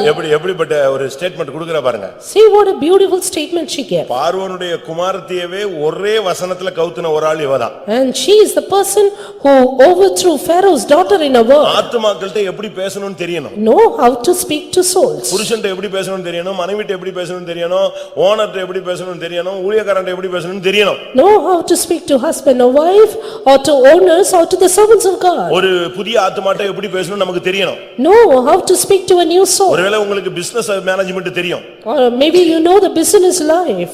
பிசினஸ் மேனேஜ்மென்ட் தெரியும். You may know business management. Pastor Joel அவர்கள் அடிக்கடி சொல்லுகிற ஒரு வார்த்தை மேன் மேனேஜ்மென்ட் தெரியணும்னு சொல்லுவாரு. Very often Pastor Joel used to say, you should know man management. உங்களுக்கு எல்லாம் பிசினஸ் மேனேஜ்மென்ட் தெரியும், ஹோட்டல் மேனேஜ்மென்ட் தெரியும். ஆனா மேன் மேனேஜ்மென்ட், அதாவது மனுஷனை எப்படி கவர்ந்தெழுக்கணும்னு உனக்கு தெரியணும். You may know business management, hotel management, but know how to manage the souls. இவ அழகா போய் ஒரு வார்த்தை பேசினா, பால் கொடுக்கிற ஒரு தாயை கொண்டு வரட்டுமா அப்படி. She beautifully said, may I bring the nurse to the child? அழைச்சிட்டு வான்னு சொன்னா. She said, bring. யாரை போய் கூட்டி வந்தா? Whom did she bring? பக்கத்து வீட்ல ஒரு ஆளை கூட்டி வந்தாளா? Did she bring a nearby girl? யாரை கொண்டு வந்தா? Whom did she கரெக்ட்டா bring? அந்த பிள்ளையுடைய தாயவே கொண்டு வந்து நிப்பாட்டிட்டா. Exactly the child's mother. 9ஆம் வசனம். Verse 9. பார்வோனுடைய குமாரத்தி அவளை நோக்கி, நீ இந்த பிள்ளையை எடுத்துக்கொண்டு போய் அதை எனக்கு வளர்த்திடு, நான் உனக்கு சம்பளம் கொடுக்கிறேன் என்றால். எப்படி? நீ இந்த பிள்ளையை எடுத்து கொண்டு போய் எனக்காக வளர்த்தா உனக்கு சம்பளம் கிடைக்கும். If you grow up this child, I'll give you wages. பாவத்திலும் சாபத்திலும் அழிந்து போய் கொண்டிருக்கிற ஆத்துமாக்களை நீ எடுத்து கர்த்தருக்காக வளர்த்தினா உனக்கு ஒரு சம்பளம் உண்டு. If you take up the souls in sin and captivity and grow it up for the Lord, you have wages. அதுதான் ரொம்ப முக்கியமானது. That is very important. உன் பிள்ளையை நல்லா வளர்க்கற, அது தப்பு இல்ல. Grow up your child, it's good. தமிழ்ல சொல்லுவான். In Tamil there's ஊரான் பிள்ளையை ஊட்டி வளர்த்தா உன் பிள்ளை தானா வளரும்னு சொல்லுவான். கேட்டிருக்கீங்களா? தமிழ்ல இருக்கீங்க.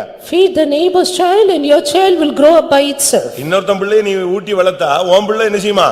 தானா வளருமா? If you feed another's child, your child will grow up by itself. நீங்க எத்தனை ஆத்துமாக்களை நீங்க ஊட்டி வளர்க்கறீங்க? How many souls do you feed? இந்த பிள்ளையை எனக்காக நீ வளர்த்திடு, நான் அதற்கு உனக்கு சம்பளம் தருகிறேன். Grow up this child for me and I will give you உனக்கு wages. பரலோகத்துல எனக்கும் உனக்கு ஒரு சம்பளம் இருக்கு. You and me have wages in heaven. wages எப்படி தீர்மானிக்கப்படுகிறது? How is it decided?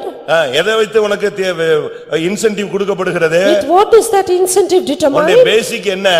What is the basic? நீ எத்தனை ஆத்துமாவை வளர்த்த? How many souls did you grow up? எத்தனை பேருக்கு ஞானப்பால் கொடுத்தாய்? How many did you give the wise எத்தனை word? பேருக்கு வசனம் சொல்லி ஆண்டவர் பக்கம் நீ கொண்டு வந்து இந்த கிருபையில இந்த உபதேசத்தை நீ வளர்த்திருக்கிற? அப்படியானால் உனக்கு சம்பளம் கொடுப்பேன். To how many did you give the word and grow up in the doctrine? Then I will give you wages. தீர்க்கதரிசன புத்தகத்துல நீங்க பார்க்கும் பொழுது Prophetical books. வேதம் என்ன சொல்லுகிறது? What does word of God say? ராஜாக்கள் உன்னை வளர்க்கும் தந்தைகள், Kings shall be thy nursing fathers, அவருடைய நாயகிகள் உன்னை வளர்க்கும் கை தாய்கள். and their queens thy nursing mothers. ராஜாக்கள் என்று சொன்னா சும்மா இருந்திடக்கூடாது. Kings are no ordinary people. ஏசாயா 49:23. Isaiah 49:23. ராஜாக்கள் உன்னை வளர்க்கும் தந்தைகள், Kings shall be thy nursing fathers, அவர்களுடைய நாயகிகள் உன் கை தாய்கள். queens thy nursing mothers. இதுதான் ரொம்ப முக்கியமானது. Very important. இன்னைக்கு எத்தனை பேர் நாம் மற்றவர்களை வளர்க்கிறோம்? How many of us nurse others? ஆத்துமாக்களை வளர்க்கிறீங்களா? Are you nursing up இல்ல souls? கள்ளிப்பால் கொடுத்து கொன்றீங்களான்னு பாருங்க. Or are you killing them? சிசுக்கொலை பண்றீங்களான்னு பாருங்க. Are you doing infant killing? எத்தனை ஆத்துமாக்களை உங்கள் மூலமாய் வளர்க்கப்பட்டு இந்த சத்தியத்திலே ஊன்ற கட்டப்பட்டிருப்பார்கள்? How many souls are built up hard in this doctrine by நீ you? எத்தனை மோசேயை வளர்த்தையோ அத்தனை மோசேக்கும் உனக்கு சம்பளம் உண்டு. As many Moses you grow up, so much wages you மோசே get. என்றால் ஜலத்திலிருந்து எடுக்கப்பட்டவன் என்ற அர்த்தம். Moses means drawn out of the உன் water. மூலமா ஒருத்தன் இயேசு அறிஞ்சா அதுக்கு உனக்கு சம்பளம் உண்டு. If one person knows Jesus through you, you have the wages. உன் மூலமா ஒருத்தன் ஞானசானம் ஜலத்திலிருந்து எடுக்கப்பட்டானா அதுக்கு உனக்கு ஒரு சம்பளம் உண்டு. One person takes water baptism through you, you have the wages. நான் ஒரு என்ஃபீல்ட் கம்பெனில ராயல் என்ஃபீல்ட் கம்பெனில வேலை பார்க்கிற ஒருத்தர் வீட்டுக்கு போயிருந்தேன். I went to the house of a man who worked in Royal Enfield அப்படி company. நான் போயிருக்கும்போது When I went there, அவங்க வீட்ல சின்ன பரிசா வைத்திருந்தாரு. there were little awards kept in their house. எல்லாம் அவங்க கம்பெனில கொடுத்த பரிசுகள். All awards from their company. நான் சொன்னேன் என்ன பரிசுன்னு சொன்னேன். I asked, what is it? அப்ப அவர் சொன்னாரு, Then he said, இந்த வண்டியில ஏதாவது ஒரு அட்வான்ஸ் லெவல்ல ஏதாவது நம்ம பண்ணோம்னா நம்ம கிரியேட்டிவ் மைண்ட்ல கிரியேட் பண்ணி நம்ம ஏதாவது செஞ்சோம்னா உடனே அதை பாராட்டி ஒரு அவார்டு கொடுப்பாங்க. if you have some creative thinking, immediately they appreciate us. அதுதான் அவங்களுடைய அந்த கம்பெனியுடைய வளர்ச்சிக்கு ரொம்ப முக்கியமானது. Because that is very important for the growth of the company. அதுபோல இந்த சபையின் வளர்ச்சிக்கு நீ என்ன செஞ்சிருக்கிற? What have you done for the growth of the church? நான் இந்த காணிக்கை காசெல்லாம் நான் பத்தி பேசல. We are not talking about offerings and நீ tithes. பரலோகத்துல போகும்பொழுது வெறுங்கையா போயிர கூடாது. Don't go empty handed to உனக்கு heaven. பின்னால ஒரு பெரிய டீமே வந்து நிக்கணும். And there should be a big team behind you. உதிக்கிற உன்னுடைய ஒளிநிலத்துக்கு ராஜாக்கள் நடந்து வருவார்கள். And kings shall come to the brightness of thy rising. அந்த பார்வோனுடைய குமாரத்தி சொல்றா, இந்த பிள்ளையை எனக்காக வளர்த்திடு, நான் உனக்கு சம்பளம் தருகிறேன். Pharaoh's daughter said, grow up this child for me, I will give இந்த you உலகத்துல wages. உனக்கு கார் வேணும்னா கர்த்தர் கார் தருவாரு. And if you want the car, God will give you. உனக்கு 10 கார் தான் தேவைனா 10 காரும் தருவாரு. ஆண்டவருக்கு முடியும். You want 10 cars, God, He will give you. தேவனால் கூடாதது ஒண்ணுமே கிடையாது. Nothing impossible with God. ஒரு காலத்துல நமக்கெல்லாம் காரே கிடையாது மிஷன்ல. In one hand, the vision doesn't have ஆனா such இன்னைக்கு cars. பாத்தீங்கன்னு சொன்னா நம்ம ஃபெய்த்தம் கார் நிப்பாட்டுறதுக்கே நமக்கு இடம் இல்ல.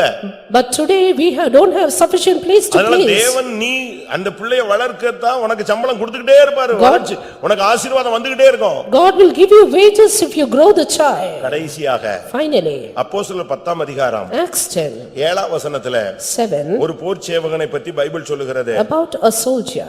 கொர்நேலியு தன்னுடனே பேசின தேவதூதன் போன பின்பு தன் வீட்டு மனுஷரில் 2 பேரையும் தன்னிடத்தில் சேவிக்கிற போர் சேவகரில் தேவ பக்தியுள்ள ஒருவனையும் அழைத்து, And when the angel which spake unto Cornelius was departed, he called 2 of these household servants and devout soldier of them that waited on him continually. தேவ பக்தியுள்ள ஒரு போர் சேவகன். Devout soldier. வேதம் சொல்லுகிற 4 போர் சேவகங்களை நான் சொல்லிட்டு வர்றேன். I am telling about the good நீ எடுக்கன் soldiers. செய்யாத போர் சேவகனாயிரு.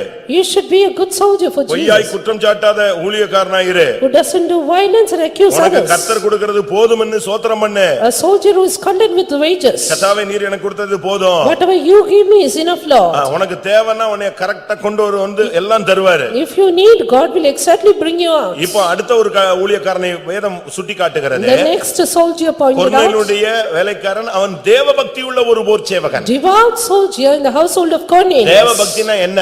What is devoutness? அநேகர் பெண்டிகாஸ்ட்ல வந்த உடனே கை தட்டுறது தேவபக்தின்னு நினைக்கிறாங்க. Many think clapping their hands is godliness. அபிஷேகம் இல்லாம என்ன கை தட்டி என்ன பிரயோஜனம்?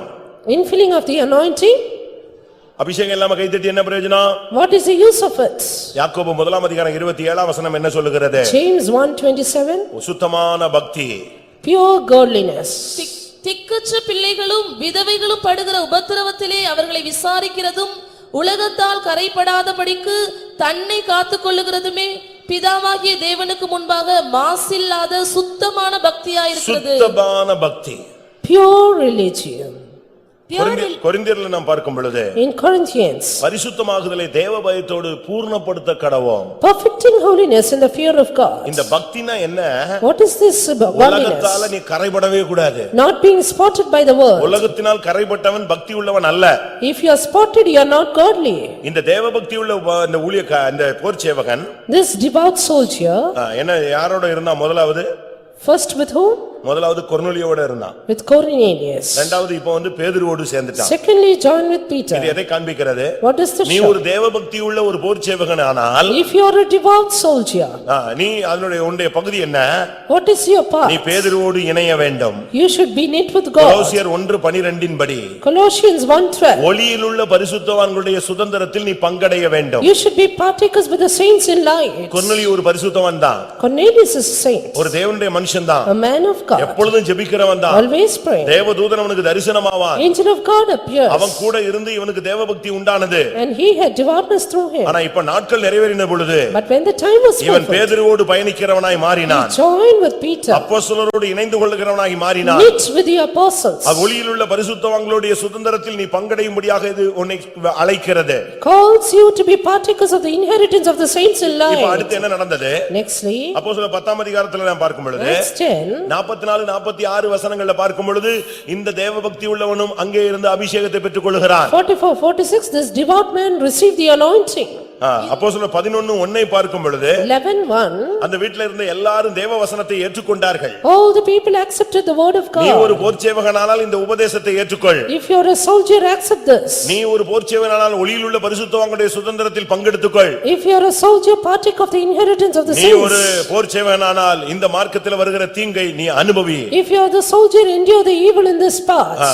நீயோ தீமோத்தேயுவே, O Timothy, இயேசு கிறிஸ்துவுக்கு நல்ல போர்ச்சேவகனாய் நீ தீங்கை அனுபவிப்பாயாக. endure hardness as a good soldier for Jesus அப்படியானால் Christ. உனக்கு ஒரு சம்பளம் உண்டு. Then you have the wages. உனக்கு பரலோகத்திலும் ஒரு சம்பளம் உண்டு. Wages in heaven. யாருக்கு இடுக்கண் செய்யாதே, Don't do violence. குற்றம் சாட்டாதே, Don't accuse கர்த்தர் falsehood. கொடுப்பது போதும் என்ற அபிஷேகத்துல காத்துரு. Be content with the anointing. உன்னுடைய தேவ பக்தியை விட்டு விடாதே. Don't leave your devoutness. ஒருபோதும் இந்த உலகத்தோடு கரை விட்டு விடாதே. Never be spotted by this world. எல்லாரும் கண்களை மூடுவோம். Let's close eyes. இன்றைக்கு எல்லா போர் சேவகர்களாய் மாற கர்த்தர் நம்மோடு இடைபடுகிறார். Today the Lord is coming to make us good soldiers. யாரையாவது நீ தீங்கு செய்ய, யாருக்காவது தீங்கு செய்ய வேண்டாம். Don't do violence to anyone. மற்றவர்களுக்கு முள்முடி சூட்ட வேண்டாம். Don't crown others. மற்றவர்களை துன்புறுத்த வேண்டாம். Don't buffet others. மற்றவர்களுக்கு விரோதமாய் எழும்ப வேண்டாம். Don't rise up against them. உன்னுடைய வாழ்வை நீயே கெடுத்துக் கொள்ள வேண்டாம். Don't spoil your life. நீ மற்றவர்களை குற்றஞ்சாட்ட முடியாக அழைக்கப்பட்டவன் அல்ல. Not called to accuse others. எல்லாரும் ஒரு நிமிஷம் கண்களை மூடுவோம். 1 minute, close your eyes. என்றால் முழங்கால் படியிடுவோம். If you can be on your knees. ஆண்டவரே, என்னை ஒரு நல்ல போர்ச்சேவகனாய் நீர் அழைத்திருக்கிறீர், அந்த வாழ்க்கைக்காக என்னை சமர்ப்பிக்கிறேன் என்று சொல்லுகிறவர்கள் முழங்கால் படியிடுவோம். Lord, you have called me as a good soldier.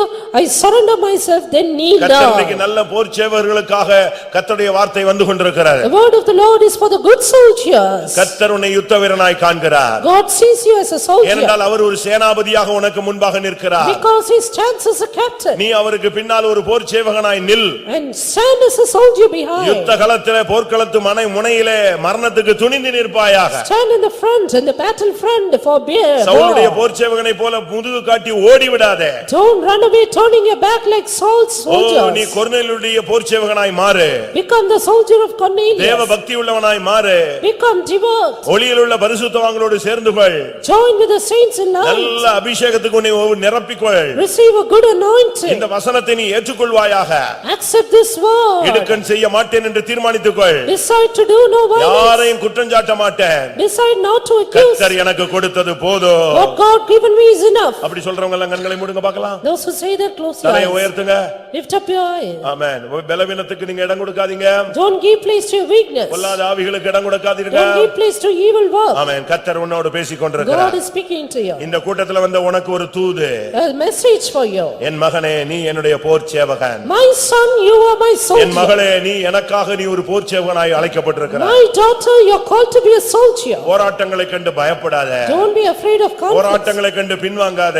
Don't backslide. போராட்டங்களை கண்டு துக்கப்படாத. Don't be grieved. நீ இதற்காகவே அழைக்கப்பட்டாய். You are called for me. நீ இதற்காகவே அழைக்கப்பட்டாய். It is for நீ this you are called. இதற்காகவே அழைக்கப்பட்டாய். You are called for this. ஓ நீ யாருக்கு இடுக்கண் செய்யும்படியாக அழைக்கப்பட்டவன் அல்ல. You are not called to do violence. நீ யாரையும் குற்றம் சாட்டும்படி அழைக்கப்பட்டவன் அல்ல. You are not called to accuse anyone. பணத்துக்கு பின்னால் போகும்படி அழைக்கப்பட்டவன் அல்ல. Not called to go after money. நீ தேவபக்தி உள்ளவனாய் கர்த்தருக்காக நிற்கும்படியாய் அழைக்கப்பட்டவன். As a devout man, you are called to stand for God. கர்த்தர் இன்னைக்கு நீ ஒப்பு கொடுக்கிறவங்களுக்கு ஒரு நல்ல ஒரு அபிஷேகத்தை தரப்போகிறார். God is anointing those who surrender. கொர்நேலியுவின் வீட்டில் இருந்த யாவர் மேலும் பரிசுத்த ஆவி இறங்கினார். Holy Ghost descended upon all in the house of இந்த Cornelius. ஹால்ல இருக்கிற எல்லார் மேலும் ஆவியானவர் இறங்குவாராக. Yes, may the Spirit of God descend upon all here. நான் இயேசுவுக்கு ஒரு நல்ல போர்ச்சேவனாய் இருக்க விரும்புகிறேன் சொல்றவங்க உங்களுடைய கரங்களை உயர்த்துங்கள். Those who say, I want to be a good soldier, lift up your hands. அப்படியானால் இப்பொழுதே நீ சர்வாயுத வர்க்கத்தை தரித்துக்கொள். Right now, put on the whole armor. இப்பொழுதே கர்த்தருடைய பட்டயத்தை எடுத்துக்கொள். Take the sword of God. கர்த்தருடைய பட்டயத்தை சொல்லி உன் பெயரை அதுல உபயோகப்படுத்து.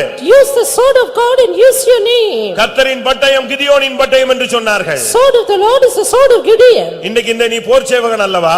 Are you not a soldier? நீ தெரிந்து கொள்ளப்பட்டவன் அல்லவா? Are you not the elect? நீ அபிஷேகம் பண்ணப்பட்டவன் அல்லவா? Are you not the anointed? வாயை திறந்து சொல்லுங்க. Open your mouth and tell. கர்த்தருடைய பட்டயத்தை சொல்லிட்டு உன் பெயரை சொல்லி என்னுடைய பட்டயம் என்று சொல். Say the sword of the Lord and use your name. கர்த்தருடைய பட்டயம் என்னுடைய பட்டயம். The sword of the Lord is my sword. கர்த்தர் உன்னை பலப்படுத்துகிறார். The Lord is strengthening நீ you. ஜெயிக்கும்படியாக அழைக்கப்பட்ட ஒரு நபர். You are called to be victorious. எல்லாரும் கண்களை மூடி பலப்படுத்திக் கொள்ளுங்க. Close your eyes, strengthen நீ yourself.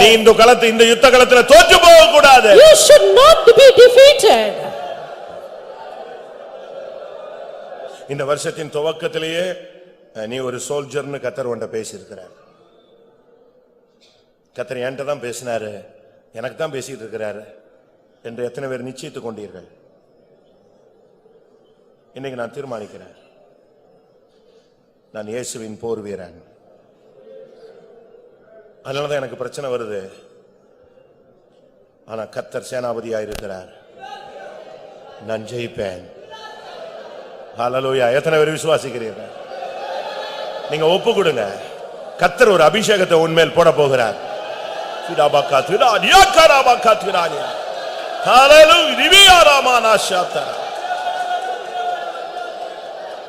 நீங்க போல்டா நின்னாலே போதும். பைபிள் சொல்லுகிறது, நீ எதிர்த்து மட்டும் நில்லு, அவன் ஓடி போவான். இப்ப நீ முழங்கால் நின்று எதிர்த்து நிற்கிறாய்.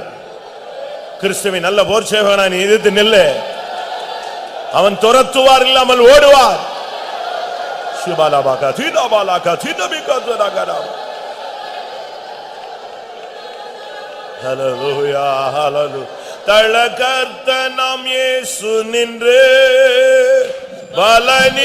பலனீந்திடுவார் என்று.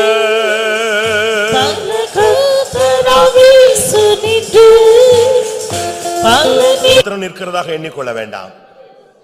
ஒரு பெரும் திரள் ஜனங்கள் கர்த்தருக்காய் கடைசி நாட்களில் ஜீவனை பலியாய் ஒப்பு கொடுத்து கொண்டிருக்கிறார்கள்.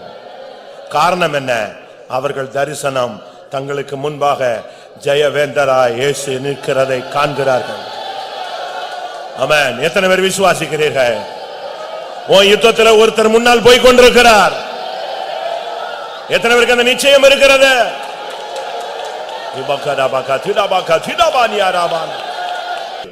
ஒரு அண்ணனும் தம்பியும் யுத்தகலத்தில் நின்றார்கள்.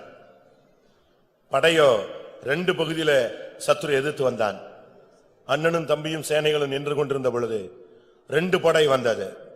அப்ப அண்ணன் சொன்னான் தம்பிட்ட, நீ தைரியமாய் போராடு, நாம் தேவனுடையக்காக நிற்கிறோம், தேவன் நமக்காக செய்வார், நீ உன் சைடுல நில்லு, நான் என் சைடுல நிக்கிறேன். ஒருவேளை அண்ணனுடைய கை தாழ்ந்து விட்டால் நீ எனக்கு வந்து சப்போர்ட் பண்ணு, நான் அங்கிருந்து பாப்பேன். நீ தோற்று போற மாதிரி இருந்துச்சுன்னா நான் உனக்கு வந்து சப்போர்ட் பண்ணுவேன். நம்ம நிக்கிறது தேவனுக்காக, நம்ம தேவனுக்காக சௌரியத்தை காண்பிப்போம் சொன்னான். என்ன நடந்துச்சு தெரியுமா? ரெண்டு பேருமே ஜெயிச்சாங்க. அதுதான் சத்தியம். நீயும் தோற்க மாட்டாய், உன் பிள்ளைகளும் தோற்க மாட்டார்கள். தைரியமாயிரு, இந்த யுத்தம் தேவனுடையது, அவர் உனக்கு முன்பே நிற்கிறார். ஹல்லேலூயா. அபிஷேகத்தினால் நாம் யாவரும் ஜெயிப்போம்.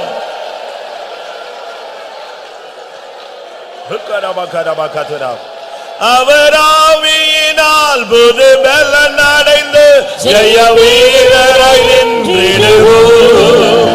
அவராவியினால் ஒரு அபிஷேகத்தை பெற்றுக் கொள்ளுங்கள்.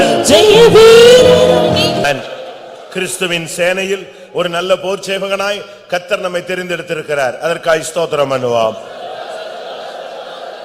இதுவரை நாம் சந்தித்த யுத்தங்களில் கர்த்தர் கூட இருந்து நமக்கு ஜெயத்தை கொடுத்தார். அதற்காக ஸ்தோத்திரம் பண்ணுவோம். பூரண ஜெயத்தை பெற்றுக்கொள்ளும்படியாக நல்ல போர் சேவகனாய் இருக்க கர்த்தர் நமக்கு கொடுத்த ஆலோசனைகளுக்காக ஸ்தோத்திரம் பண்ணுவோம்.